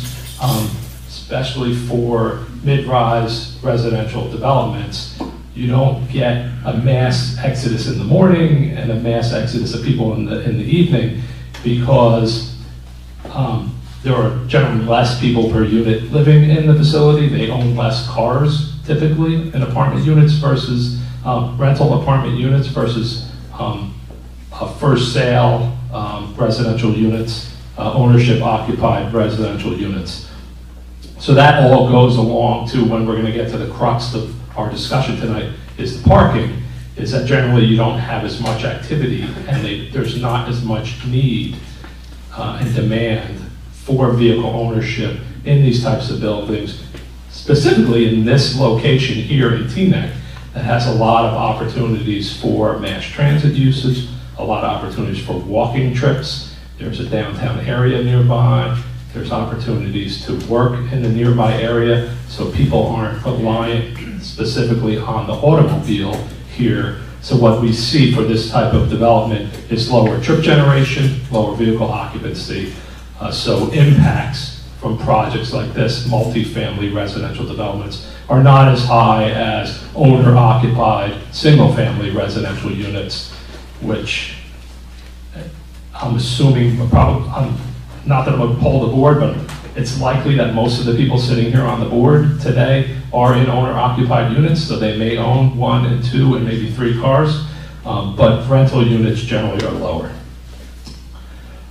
Access, as far as access, I'm going to refer to, it's A-201, which is the RSC Architect's Plan, which is on your right on the easel. That is the lower level of the garage. There is an access on the left side of the page, so north would be up on this page. There's a two-way drive aisle there of 24 plus feet wide. There's also a two-way aisle along the center of the parking stalls. Again, 24 feet wide at its minimum. And at points where you see this hatched area, there's actually upwards of 28 feet in that area for vehicle circulation. There was a comment earlier about someone entering the garage, maybe driving all the way to the end and then realizing maybe they passed their space or they didn't have an assigned space, which I don't think will be the case. Most likely, we will be working on the parking management continuously as this project moves forward and as it gets constructed. But there is a wide area of 28 feet where we're comfortable that a vehicle could K-turn if it needed to and exit. It's similar on the other level, and I'll get to that in a second. But there's a couple things to point out on this plan. You see the tandem parking spaces. There were some questions as to how they operate. I've been involved in a number of applications through the years, multifamily residential developments that have tandem parking spaces. For about 10 or 12 years, I was the traffic engineer for the borough of Fort Lee, and we approved a number of residential developments that had tandem parking spaces. So I felt comfortable at that time as the board's professional as well, offering my opinion that they worked safely and efficiently. So essentially what happens, it's not dissimilar to what one of the board members said, and it's not dissimilar to, I live in a townhouse that has a one-car garage and a space behind, and when we want to get our cars out, I have to back it out onto the street, pull the other car out, pull it forward, and pull the other car in if my wife's not there to help me do that process. Sometimes she comes down and helps me, sometimes I'm left alone to do it myself. That's on a public street that people are driving by, a through street, and we're comfortable doing it there. It's an accepted practice for basically all garages that have garage and car space behind. This is even better because you have a dead-end aisle where you don't have through traffic, where people can stack a car in front of a space in an empty space, whatever they would like to do. You can back it up, stick it over here from the two cars that are shown. One could be put in that location, one could be backed up, and then one could be moved back in. Likely, when you have two spaces, you have two people living there, so usually, most of the time, you'd have two people go down to move the cars, or what my wife and I try to do is we time our parking in the evening, so the person leaving first is parked in the back and we don't always have to move it. So there's a lot of ways around it becoming an issue. And it's really not an issue in an enclosed area where you don't have transient people driving, that you're concerned with them. Everyone will be familiar with how it operates. As we've noted, there are, I guess, 29 pairs. So there are 29 units that are going to have those tandem parking spaces. And then there are 42 single parking spaces within the building. That is up to the 100 parking spaces on the site. Where is guest parking? Guest parking would be on the street or in the parking lot that we're proposing across the street of 44 parking spaces. There is the ability when we start to rent the building and it starts to ramp up, and if we see that there's a significant number of spaces empty, we're anticipating there to be empty spaces in the building, that there's a chance for possible overnight parking for guests. But again, that would be a management condition that would be worked out after the units are rented, after all the management is done. We determine what the real true demand ends up being, and not just our theoretical demand on the site. I'm going to move to the other level of the plan. Oh, actually, this is the level I think that has the snow that reaches the bottom, so I'll touch on that before I move. So the area, I'm sure everyone's aware of it, but I'm going to outline the area that actually is open to the elements. So on the bottom of the page, there's a wall that's on our neighbor's property on the south end. Then there's about a 1 vehicle width of open area for the entire length of the building. So if the building is 250 or so feet long, maybe by 15 feet deep, that's the only area that's open to the elements versus the entire lot. So what will happen? Smaller snow storms, they'll just push the snow against the face, push it up against the face, maybe it'll take up a foot, but you have a full 38-foot stall. Average car parking is between 15.5 and 16 feet. So, if you killed a foot along the face, I wouldn't have a concern. Obviously, a really large storm, if we got 1.5 feet and it covered this whole entire area and we needed to get the snow out, some of it we could push to, if you look in the corner here, there's actually a ramp that goes up over the top in this northeast corner that we can push snow through and underneath the ramp, so there is a small area there. There are some areas that are hatched out along the face here on the east side, a small area on the west side. There is some striped area here that some snow could go, but if it's large, the applicant's going to have to bring in a carter and remove snow from the parking garage if it inhibits his parking on the site. And again, when I get into parking numbers, just to handle the residents of the building, we feel the 100 spaces is more than adequate. So there's also the chance to just cover parking spaces that are not being used. I have a question about how to think about the snow. Even if you push it forward in these tandem spaces, you're going to lose at least 2, if not 3 feet in a parking space. So now if you got 2 cars, nose to tail, they're going to be hanging out. So you're going to, no matter how you do this, you're going to try and put cars in spaces that are in your traffic pattern. Yeah, but so 24 is the minimum aisle. Everywhere other than in this area, so when you first come in, it's 28 feet plus. The whole entire right side is 28 feet plus as well. So if a car stuck a foot out into the aisle in a 24-foot aisle, it wouldn't have an issue. Cars sticking out in the aisle isn't going to be an issue because for two-way traffic to pass, you only need 20. What you need the 24 is for the backing out of the stall. So that's not going to impact, because there really aren't that many stalls that are opposite each other. You have 2 here and maybe 6 here. The majority of the stalls have nothing behind, so there's a lot of room to maneuver in here. You just referenced pushing snow in some of those areas, at least temporarily. So you're going to take something and you're going to shrink it down. And I'm just concerned that it's a tight parking situation here, and by just moving the snow around there, you're just like In a normal open parking area, I would have more of a concern. If this whole entire area was uncovered, yes, that's the word I wanted, open, then I'd have a concern because you have a lot more volume of snow. Our volume of snow only covers this small area in the front. So we'd only need to spread 250 by 15 feet of snow, even if it's a foot deep, the whole entire parking garage. How much space does that take? Because there are calculations they do with X number of inches equal X number of parking spaces you use.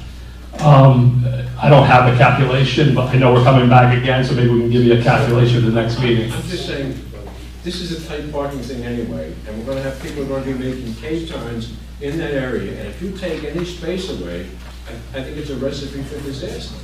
You're characterizing it as tight. I would not characterize it that way at all. This is actually a pretty ample parking area as far as what's available to maneuver. So if you look at these first 1, 2, 3, 4, 5 parking stalls, they don't have a tandem. So they have huge parking aisles behind them to maneuver. So there's a big area there. There's a striped out 4 or 5 foot area across about half of the building that no cars are parked in, and it's just for maneuverability. This isn't your standard parking garage. You drive in and you drive up, and it's a 22-foot aisle, and you're driving all the way up, and it's tight, and you can barely get in and out of the parking spaces. There's a lot of room to maneuver, to pull to the other side, pull in parking spaces, to back out, leave. That's why the tandem works well here, because we have a lot of extra room inside of the building. On the extreme right of the diagram, you show a car parked in a space, then there's a space that's right against the wall. How is that person going to back out and do a K-turn if there's if they've lost space? Well, he's a good 2 or 3 feet from the wall because there's a striped area. So he pulls out, backs up. He has a long run of about 30 feet to back up, and then he'll just pull out. But if the space right behind him, the tandem space, has lost 2 or 3 feet because of the snow, he has over 30 feet to back up. So if he loses 2 or 3, he still has 28. You can back out of a parking stall with a standard car in 22 feet easily. So in 28 to 30 feet, I don't see any issues here. And again, it's such a small amount of snow, I really don't have a concern with it. The small amount of snow that can get in there will never cause a parking problem for us. Yeah, I don't see it causing a parking problem. And I'm going to get into it later that from our experience, we have much more parking than we need, specifically for the residents on the site. And if you do move the snow in front of the tandem spaces or up in the front, that like crawl space area, when it melts, where is the runoff going to go? I think our engineer could talk about that. He might be the next witness after me. Well, you're the traffic guy. Where's Yeah, the runoff going to go? I don't know where the runoff goes. That's And not if the my temperature purview. drops, the runoff becomes ice. You can, again, talk to the engineer and he'll talk about, I know there's some inlets. Our engineer will talk about any drainage design. Clearly, this is going to be a rental building, so there'll be a superintendent there on the site. There'll be appropriate measures to take to clear the snow and I understand, but I posed the question to your No, traffic no, I expert, understand. and if we have some runoff and it turns to ice, that's definitely going to have a negative impact on this parking. Well, and that's why we want to have the engineer answer for you, because But he's the traffic guy, the No, engineer's but- the engineer. He says he does not know. Okay, that's all. Yeah, he can answer where the water will go, and that will tell you where there'll be runoff and can answer your question. You can make it up, we wouldn't know. Yeah. Well, we don't want to make it up, he said your own.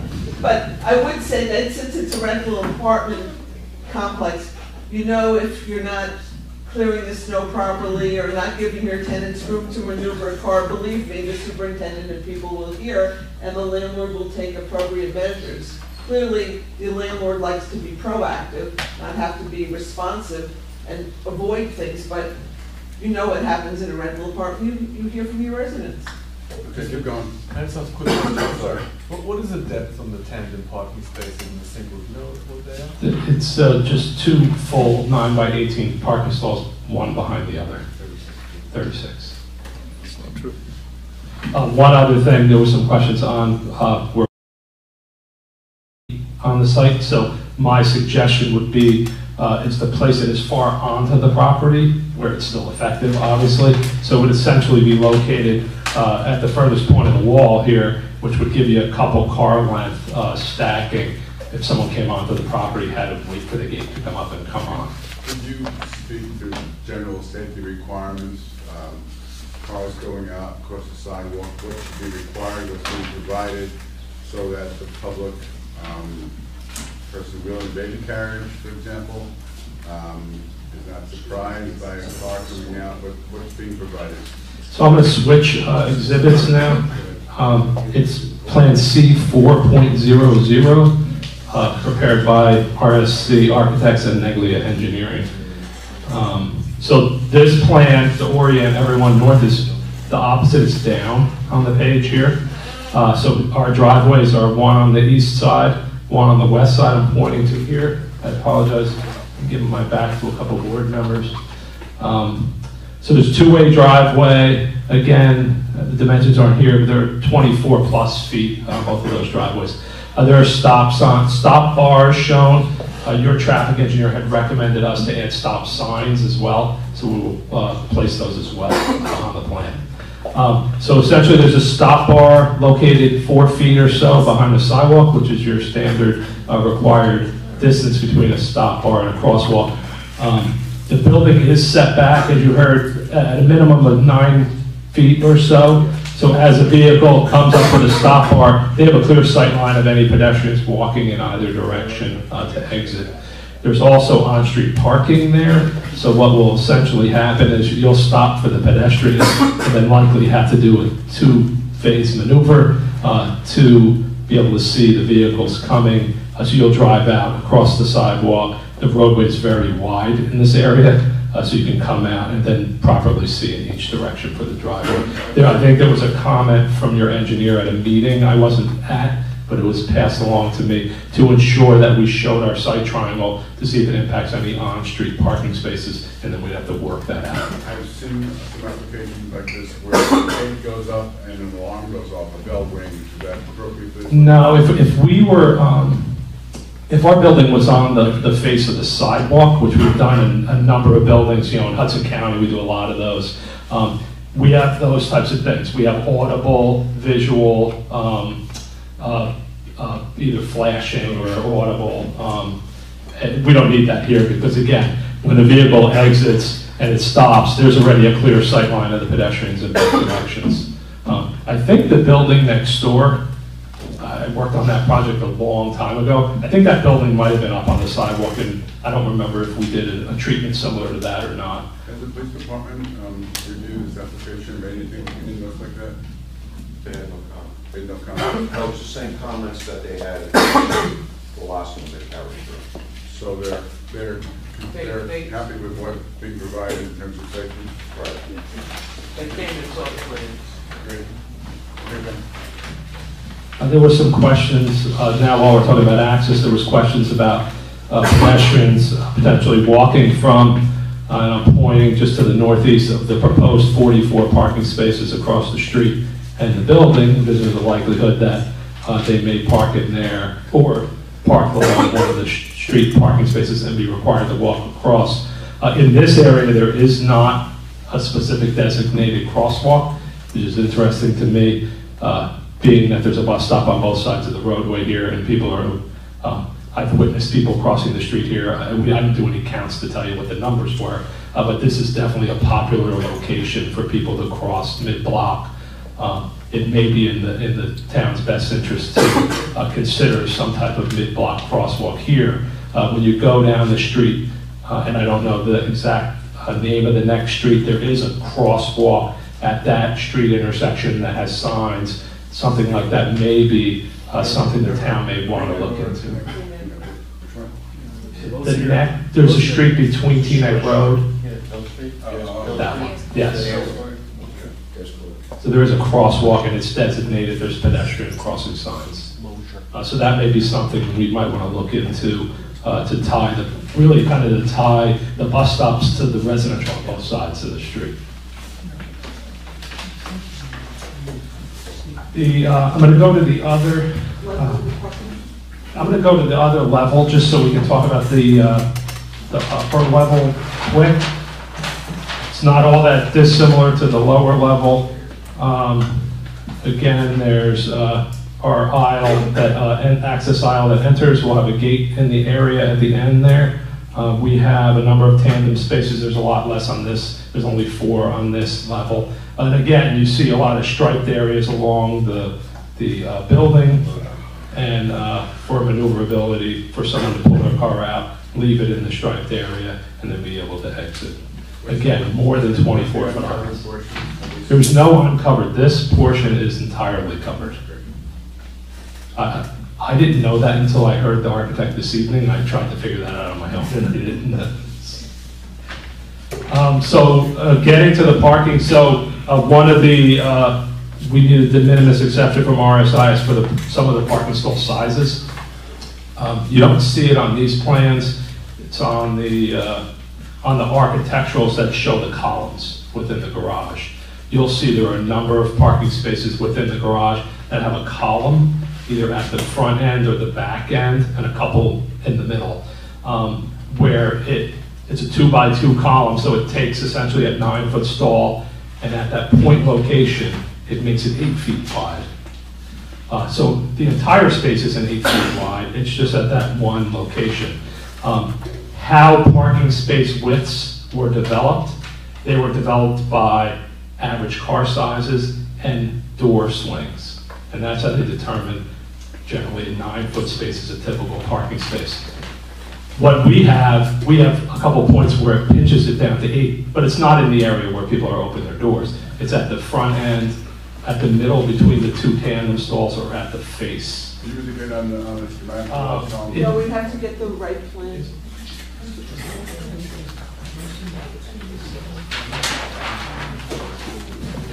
I'm going to get us a plan that has the columns on it so you can see those.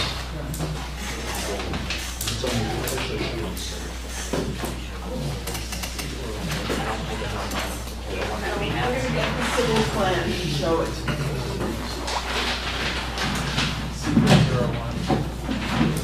It's coming.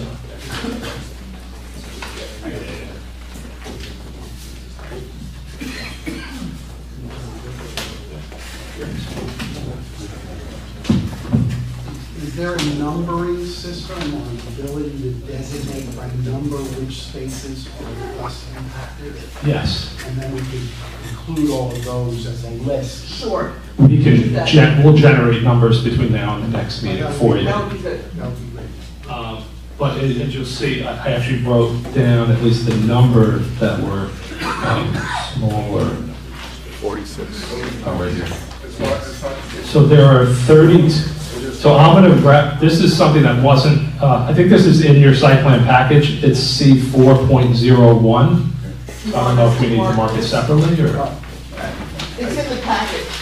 Right, at some point you're going to mark the entirety of the engineering set, Right. correct? So, Well, we can mark this if you want, just so we cover our, the record. we mark the entire architectural set as A2, comprising 31 pages of various numbers. Let's call the engineering set A15. And how many sheets are in the engineering set? Let me just get you that number.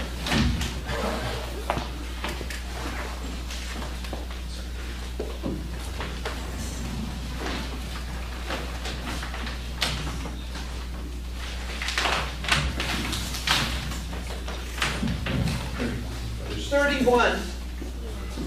No, that's an architect. No, there's 31. 31 includes the engineering. I'm sorry, it's already marked, right? No.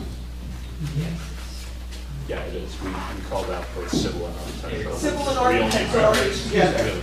So this should be in the plan already. 17. 17 is the engineering. The architectural says page 1, page 2, Right. page of 31. Right. But there's not 31 pages here, it sounds like. 31 encompasses the architectural and the civil. Okay. Both. So we mark the architectural as A2.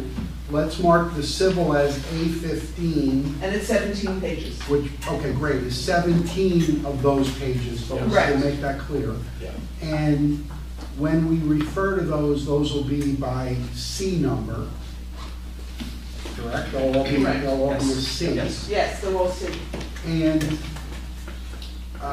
They're prepared by Neglia Engineering. okay, and so we have those on an original set, and then we also have a bunch of those, I would say another 5 that are revised pages for us to work from. There's about 5 that are updated where the others are not. Correct. Okay, no problem. So let's call A15, the 17 pages, most revised, or most, we'll call it most revised, but I won't write that. Okay, Update, latest. sounds better. Yeah, this is a revision of 12/20/2018. Right, but C C 4.01. C 4.01, correct, has no additional updates. The latest update is 12/20/2018, Rev 2. Correct. 5 or 6 of the sheets are updated to 150. Okay, so Just this not specific that one, That okay, one's up. thank you. So working off of this plan, on the bottom is the upper level.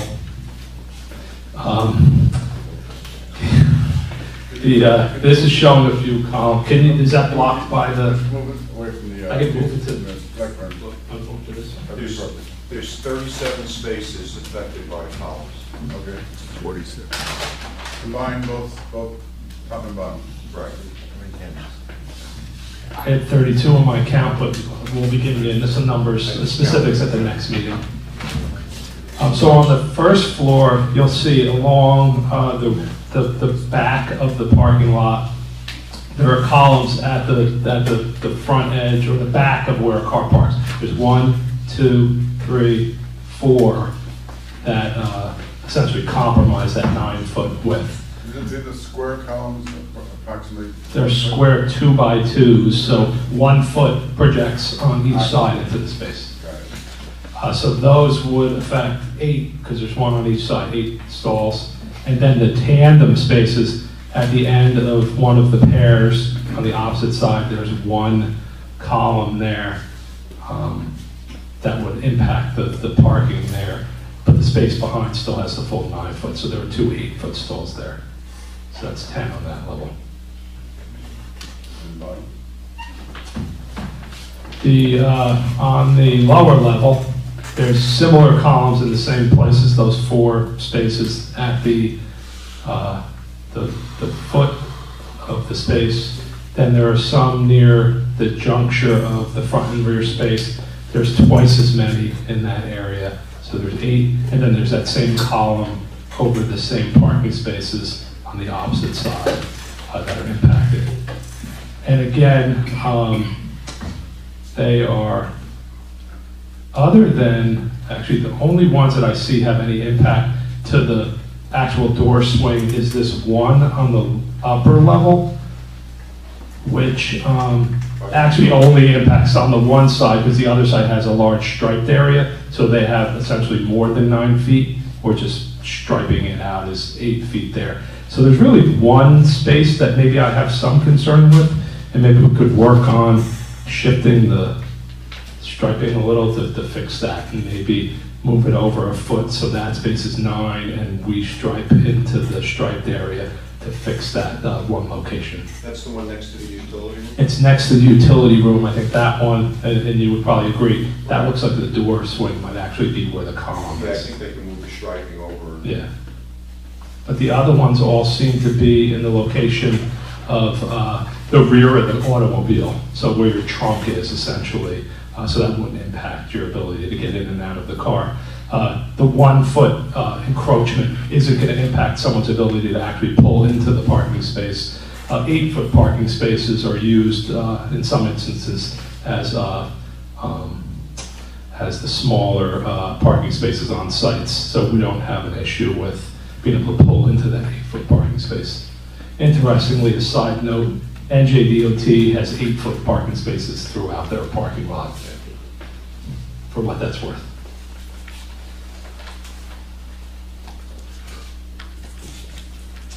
I guess lastly, you know what, that might be a better exhibit because it has both levels. I'll leave that up. So lastly, I'm going to get into the numbers on the parking. And again, as I said, my firm has been involved in a lot of multifamily residential, specifically in the last 4 or 5 years when it's really become prevalent here in the Northeast, in the northeastern part of New Jersey, where, and particularly in areas that have, as I mentioned earlier, the ability to walk somewhere, the ability to take mass transit, the ability to park on the street. All of those are reasons why everyone doesn't need to provide the full RSIS. So RSIS, so you know, covers the entirety of the state of New Jersey. It covers Sussex County, where you're in an area where garden apartment. So the same requirement for this 7-story building is the same as a 1-story apartment complex in Sussex County. So the state had to ensure there was enough parking for those, and then they gave the ability for boards and the DCA to grant what they call a de minimis exception from those requirements. So this is one instance where it makes perfect sense to not build all of the parking spaces that the residential site improvement standards contemplates. So when you do the calculation, Just get us to a page if you want to follow along. I have some data. It starts on page 6 of the traffic study. At the bottom, there's a parking section. In that section, in the first paragraph, it talks about the requirements of parking. So for a 1-bedroom unit, there is required 1.8 parking spaces per unit. We have 24 of those. For a 2-bedroom unit, we require 2 parking spaces. We have 38 of those. And then for a 3-bedroom unit, we have a requirement of 2.1. You heard your engineer get up earlier to talk about the 0.1 additional related to those enlarged units, or I forget exactly what you were calling them. 2 plus units. So if, for the sake of being conservative, if we call those 3-bedroom units, those 14, we'd require 1.4 more. So when we do the calculation, utilizing it as submitted to the board, we require 132 parking spaces.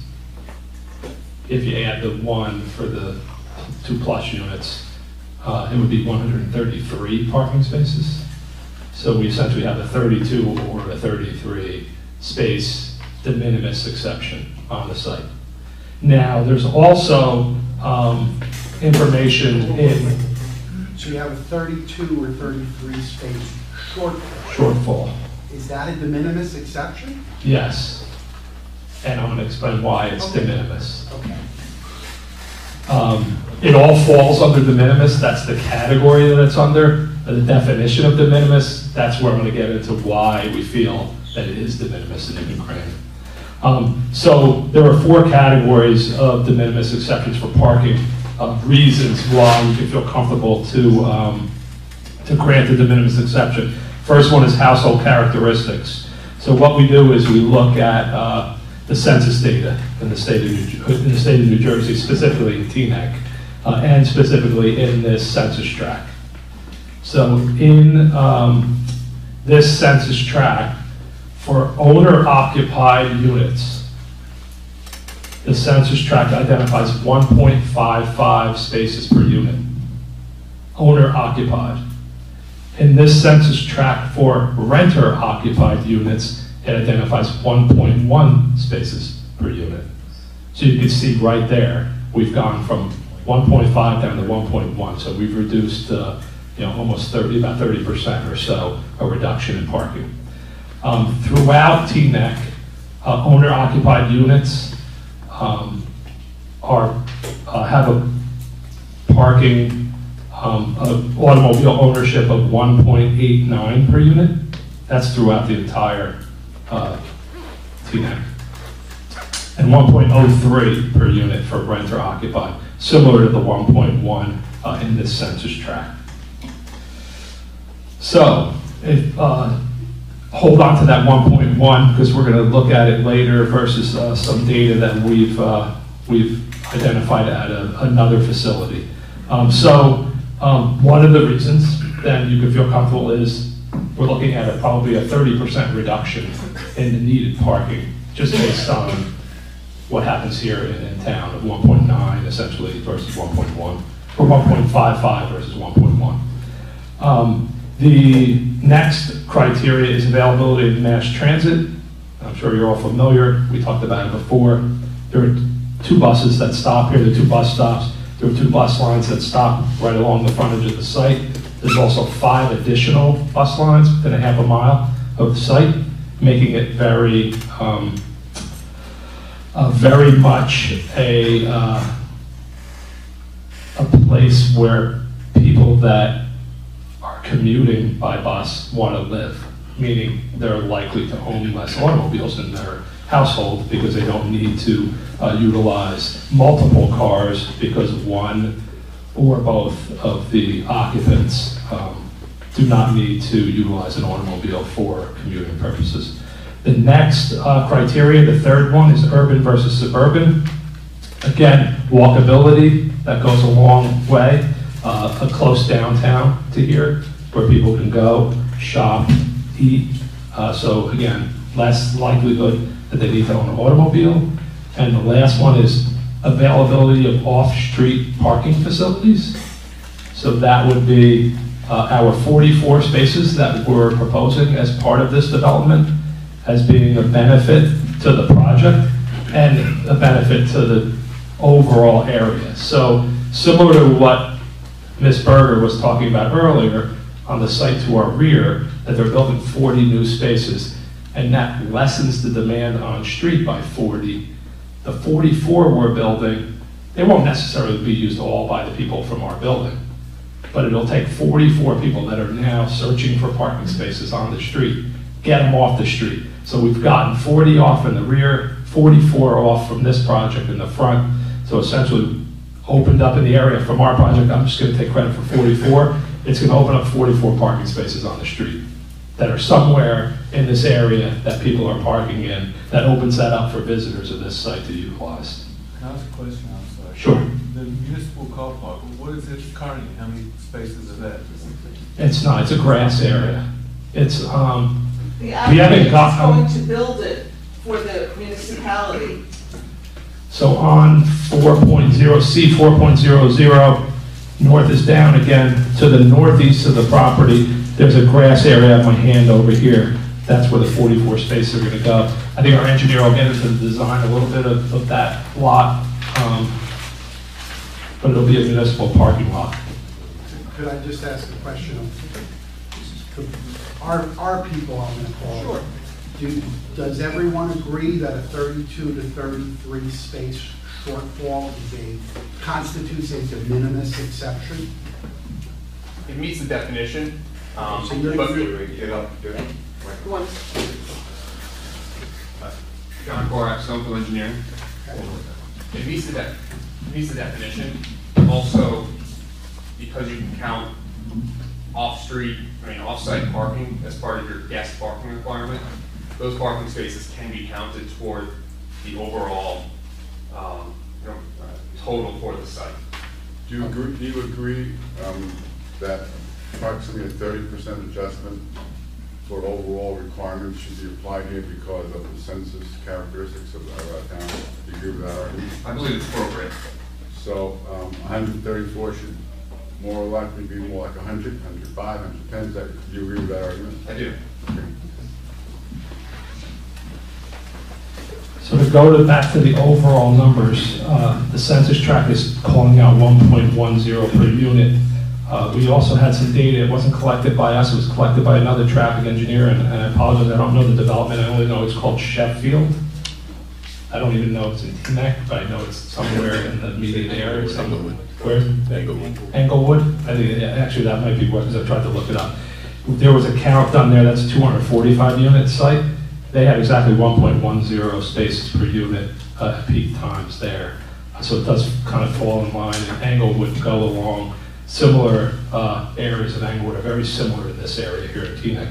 So I'm comfortable that that 1.1 is a likely demand. Now that includes, 1.1 includes residents and guests on those sites. So they're parked on there at 1.1 in those counts. So we're providing 1.47 spaces per unit on the site. So that 100 spaces proposed is at 1.47 per unit. If you add the 44 across the street, it's 2.12 per unit. It's 2.12. 1.2. And essentially our requirement is somewhere around 2 per unit, if you want to round it.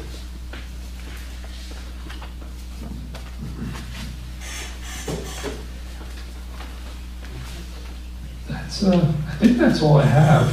Just a couple of little follow-up questions to some of the things that was brought up. Earlier in the day, there was in the evening, there was a question about access for emergency vehicles or to the site or coming to the site. Could you comment on that? Typically, maybe there's a couple out there, some outliers. Most multifamily developments with structured parking, no emergency vehicles ever access the property. They park out on the street. If they need to bring a gurney into the garage or into the building, they do it from the street and come onto the property. Fire trucks are never going to come onto the property, obviously. They're never going to put themselves inside of a burning building. So they'll fight any fires from the street as well. I'm sure, I think we have a higher height than most. I heard 10 feet from the architect before. Most of the garages we work in are between 7.5 and 8.5. So maybe 10, they could get a smaller emergency vehicle in there. They can definitely get a smaller trash truck into the building if needed. And also, what have you find statistically about the need for parking? Has the change in people's habits been such that there have been less cars usually required now for? Yes. The millennials and how it's really gone over the last few years, and the proliferation of multifamily residential developments, particularly again in this northeastern area. Younger people are not looking to own multiple cars. It's an extra expense that they don't need. If they can, with the transportation network companies like Lyft and Uber, there's less need for automobiles today than there was back in the day when I was a teenager. All everyone looked forward to was having their own car. That's not the way it is nowadays. People aren't looking to spend their money now on extra automobiles if they don't need to have them.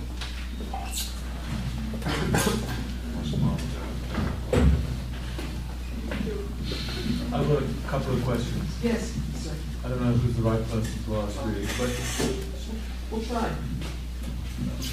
Will the developer be charging rent for spaces, or will they be allocated per unit?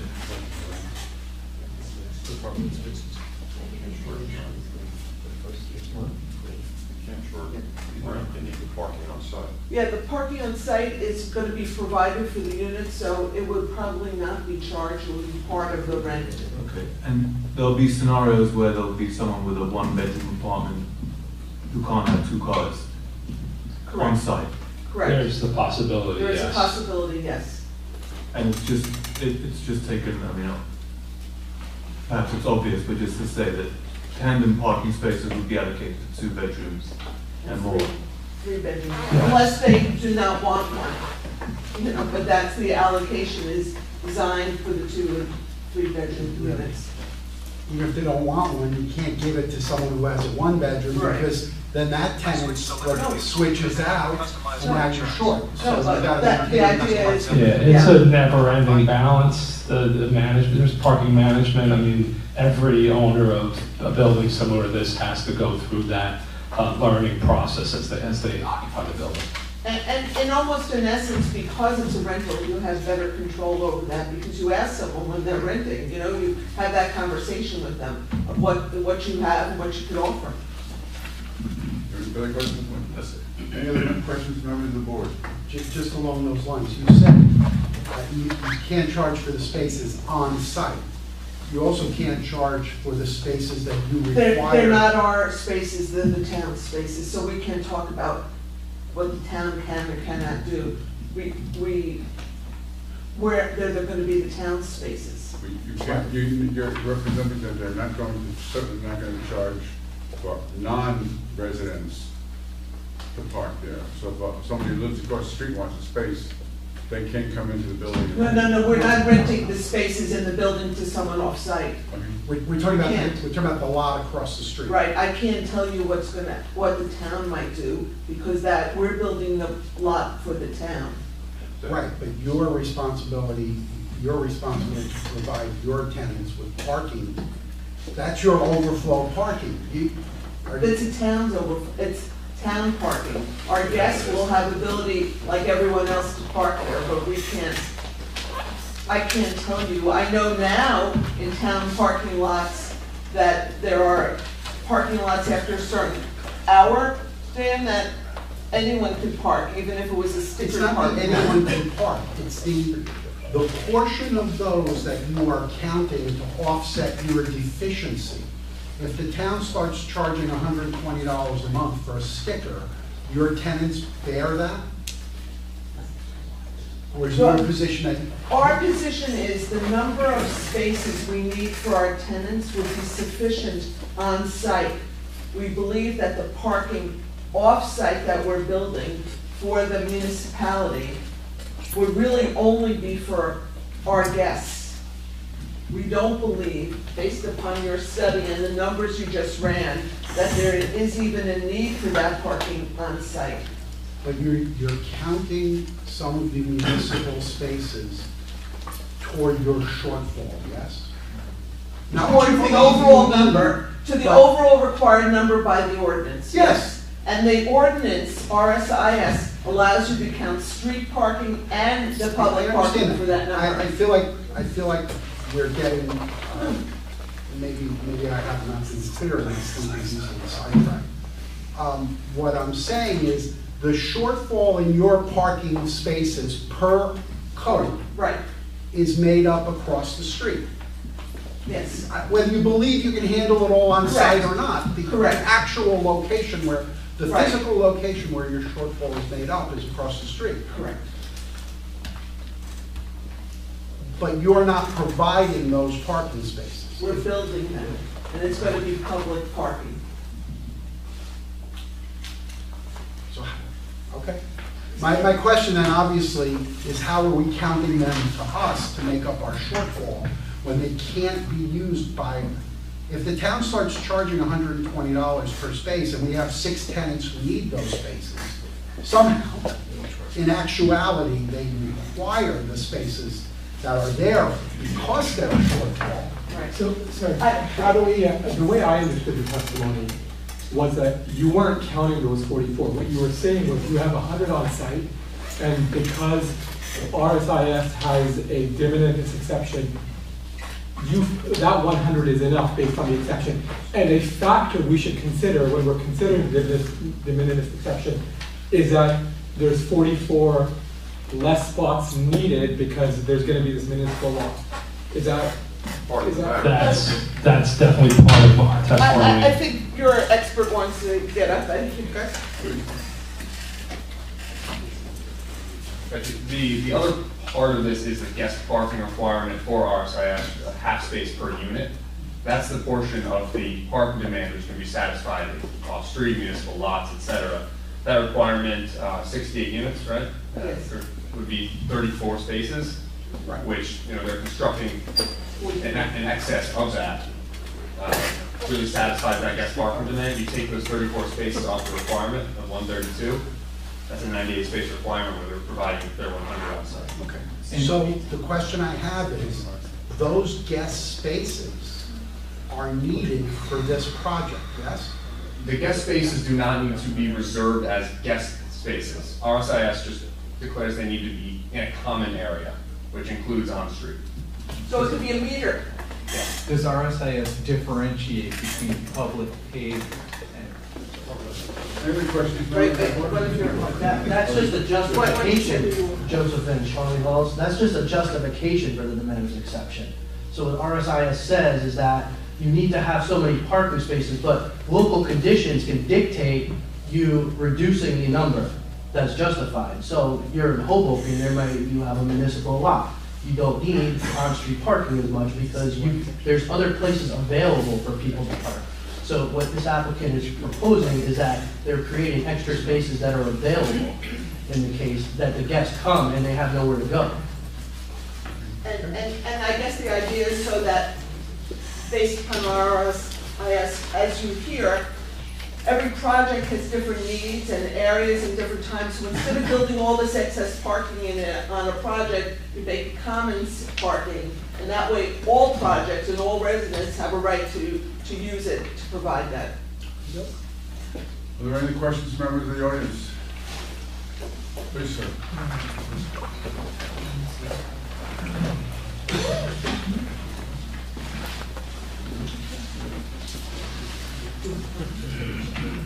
So how are we going to swear in? You want to offer testimony or just questions? I'm going to ask questions. You don't? Let me move my documents if you wouldn't mind, so we don't confuse them. Thank you.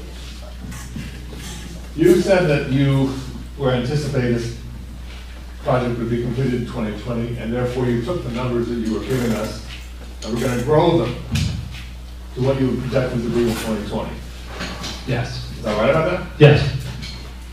Did you, in figuring out how to grow them, include the fact that there was a 228 unit facility just up the street on State Street who was going to be feeding almost entirely everything it had in its garage on the State Street? Did you take into account that? Yeah, we included a number of projects, reference the study, so everyone can find them. Page 3. That's it, page 3. So page 3, I'm going to read out the projects we included. 50-unit residential development, Queen Anne and State Street. I think that's our next door neighbor. Expansion of the yeshiva on Queen Anne and Palisade. 6-story mixed-use residential retail southeast quadrant of Queen Anne and State Street. Wait, which one is that? Queen Anne? State. 140 State Street. 128-unit residential apartment located to the south on Queen Anne Road. The Verizon project, consisting of 228 residential units on Teaneck Road, I think is the one you just referred to. And we have a 248-unit residential building north on Windsor Road. We did the vast majority of these traffic studies, so I think only one of them were not prepared by my firm. Did you, in each of those studies, relate what you were finding about those impacts from a single facility to the broader range of issues? I raised this. Are you aware of the fact that this town had a development meeting just 2 days ago? No. Are you aware of the fact that the issue of traffic on State Street was perhaps the most common and most issue of greatest concern? No. Are you aware of the fact that at least it is the perception of the public attending that meeting, which was 70 people, that we already have a problem? So I'm trying to understand how you accommodated those in the aggregate in order to understand how you came up with your analysis, because it is an enormous increase of rental unit occupied cars coming into that area. All right. So I'm going to object to that question and direct him not to answer, because you're talking about 70 people who weren't here and there's no basis. Drop what people said. I need to understand the methodology you used to accommodate for each of those. So first of all, it would not be this applicant's responsibility to mitigate for the traffic from those other 6 developments. His only responsibility would be to mitigate the traffic from his development. So when you look at how much traffic the project generates, as I mentioned before, one car every 2 to 3 minutes. So in an hour, 20 to 30 automobiles. Now, if half go left and half go right, you're looking at maybe 10 to 15 new vehicles through the Teaneck Road signal, 10 to 15 new vehicles through the Queen Anne Road signal, Those both already have, say, 1,500 vehicles going through them. So we would represent 1% of the traffic at those intersections. I'm asking, how did you accommodate the fact that the growth that one would expect to occur by 2020 would be vastly greater than a simple situation in which there was not what you are now saying you have in fact accounted for, and I'm interested in the methodology you used in order to arrive at that. I know all you did was sort of throw my question out. I'm asking you how you accommodated the fact that you have enormous growth of traffic coming from those additional facilities. So we included the traffic from all of those facilities when we did our analysis. In what way? We took the existing traffic, grew that to 2020 by a background growth rate, which is a normal standard growth rate. Then we took the traffic from all those 6 developments. So every vehicle driving State Street that we projected, we added those on top. That's how we got to what the projected 2020 traffic was. And then on top of that, we had our traffic. So that's the methodology. And were the projections of the owner, the autos coming from those facilities using the normal RSIS, or one in which the de minimis was already included? All right, so marking RSIS is one thing over here. I got that. Trip generation, traffic volumes is one thing over here. They're not related to each other. Trip generation is developed based on the number of units. So if it's a residential development, it has X trips per unit. If it's a high rise, it has a lower. If it's a mid rise, it has a little bit higher. Low rise has a little bit higher. Single family would be higher. Commercial developments have different trip generation. So we add, based on all those units and all those counts, and all approved developments, 6, that went through either the planning board or zoning board, reviewed by traffic engineers, those numbers were all agreed upon. Those were all added on top of each other to get to the day before our project opens traffic, and then we take our traffic and add it on top of that. That's the methodology. Can I see those numbers somewhere? Yes, in my traffic impact study. Which was submitted to the board and it's an Public exhibit. record. A4. It's public record. It's A14. It's this study. I may even have an extra. Mr. Powers was actually in there in my office and he took a couple pages and copied of the traffic study, but I can always email it to him. I thought it was snowing pretty hard and I had to run home. But the question I have remains. I find it very interested in the methodology you use. Because one of the things, can I offer testimony? No, not now, unless you'd like to be sworn. I'd like to be sworn. Or we want to wait until the testimony is at the end. There may be other people on the hour. Thank you, sir. Any other questions from members of the audience? Please step forward. You identify yourself, please, again. My name is Michael Klatsky. Speak slowly. My name is Michael Klatsky. Join me. Thank you. Okay, I had an opportunity to review some of your traffic report. Would you say that it's accurate that the methodology chosen by your firm is the standard IT Institute of Traffic Engineers methodology used in all projects in the state of New Jersey? Yes. And that's confirmed by I think it might have been one of the first comments in the review of your traffic engineer. Okay, and then with that said, can you tell us what the level of service is on State Street headed west towards Queen Anne Road in front of this site? So the level of service that we analyze is the driveway. So the only vehicles that have delays are ones that have to stop to make a movement. So anyone exiting the site has a level of service and delay because they have to stop and wait to exit. And I talked about there being a B level of service and a C level of service of delays of 15 to 20 seconds or so on average. Then people waiting to make a left turn in because they have traffic proceeding in the opposite direction. They have to make a left turn in. That's the level of service you would consider along State Street.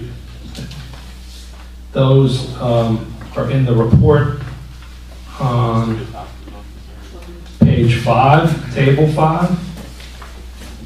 That's right. So those have been identified as an A level of service, of less than 10 seconds of delay to make the left turn. The through volumes on State Street have no delay at our driveway. They have a delay when they get to the signalized intersections because they stop, but there's no delay for through movements. Okay, so that's my question. What's the delay for vehicles in front of this site that are passing through? That would be a good indicator of how traffic flows on State Street today. Well, there's no delay for vehicles traveling past the driveway because they're unimpeded by the people on the driveway. Okay, so at the present condition, there's no delay at all? There's none specific to our driveway location. There's delays at the two traffic signals on either end. But my question is, in the middle of the block, right now, people are not waiting?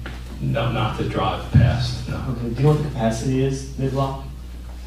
It would be an A level of service because there's no delay. Okay.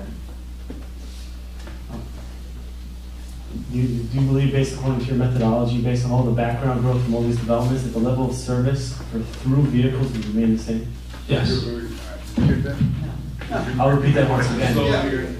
In your professional opinion, would you say that through traffic headed westbound on State Street or eastbound on State Street would remain at the same level of service based on all the background growth and all the new developments being proposed?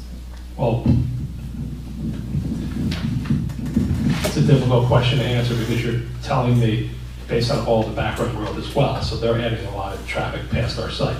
But as far as any impacts from our site to the through traffic, it would have zero change to the operation of the through traffic on State Street. So based on this project, the level of service would remain A on State Street? Yes, correct. Thank you. You're welcome. Thank you, sir. Any other questions from members of the audience? Okay. Thank you, sir. I think the... Our professional. Okay, we want to bring our guy on. Yeah, We did that already.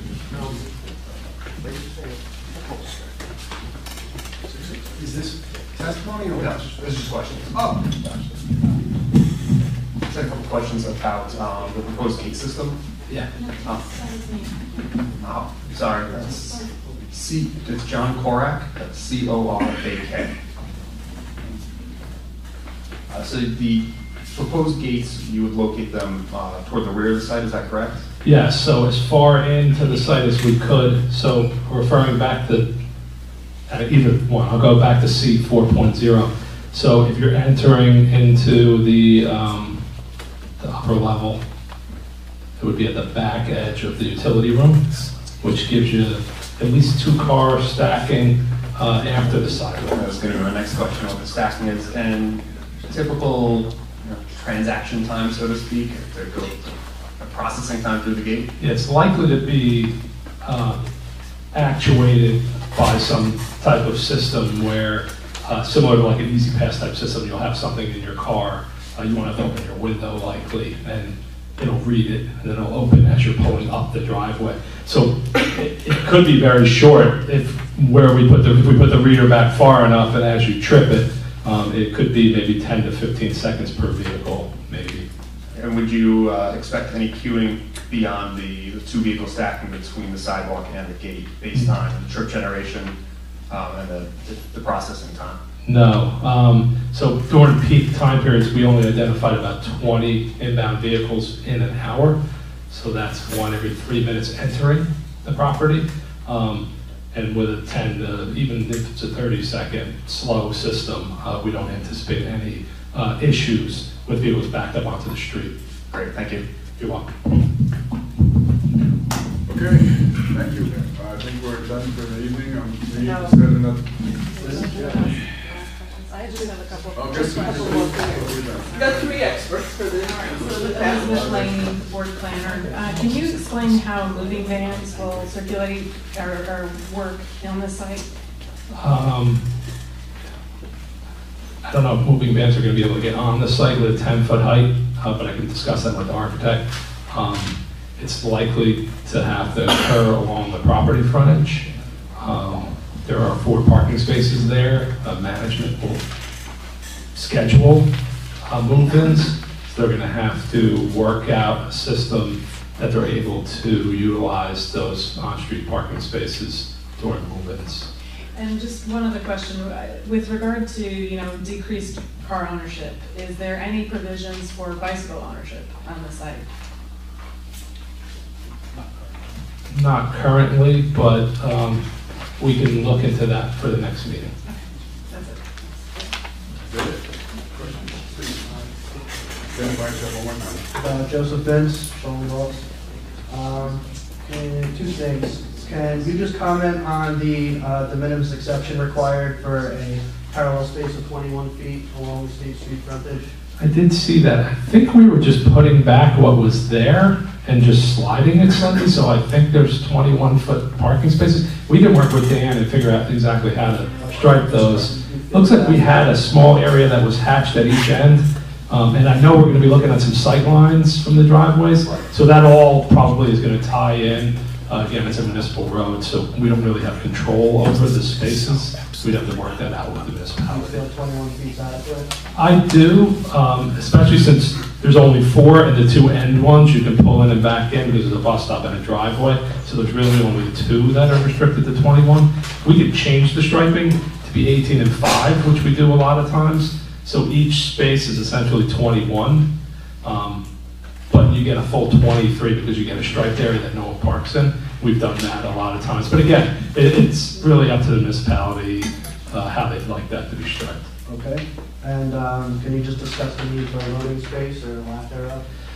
Yeah, I think we could talk, I think we're going to talk about it offline and talk about that a little bit at the next participate because there are 4 nice parking spaces here. That we would likely, the night before, go out and maybe cone a space if we know someone's coming and they can use that area for loading. I mean, UPS, FedEx. For UPS, FedEx, yeah, they're going to double park. The road is very wide, so if you double parked next to the car, there's still ample room, more than a 12-foot lane. I don't have the exact dimension, but it's probably 25 feet from the parking space to the center line of the road. Yeah, it's a really wide road. Okay, thank you. We need to establish the next meeting date? Yes, yes. How many people do you have? So I have planner and our engineer, so 2 more people. Are you offering us a special meeting? So There's a special meeting date of March 21st, but one of my experts can't come, so we were talking about the April 4th.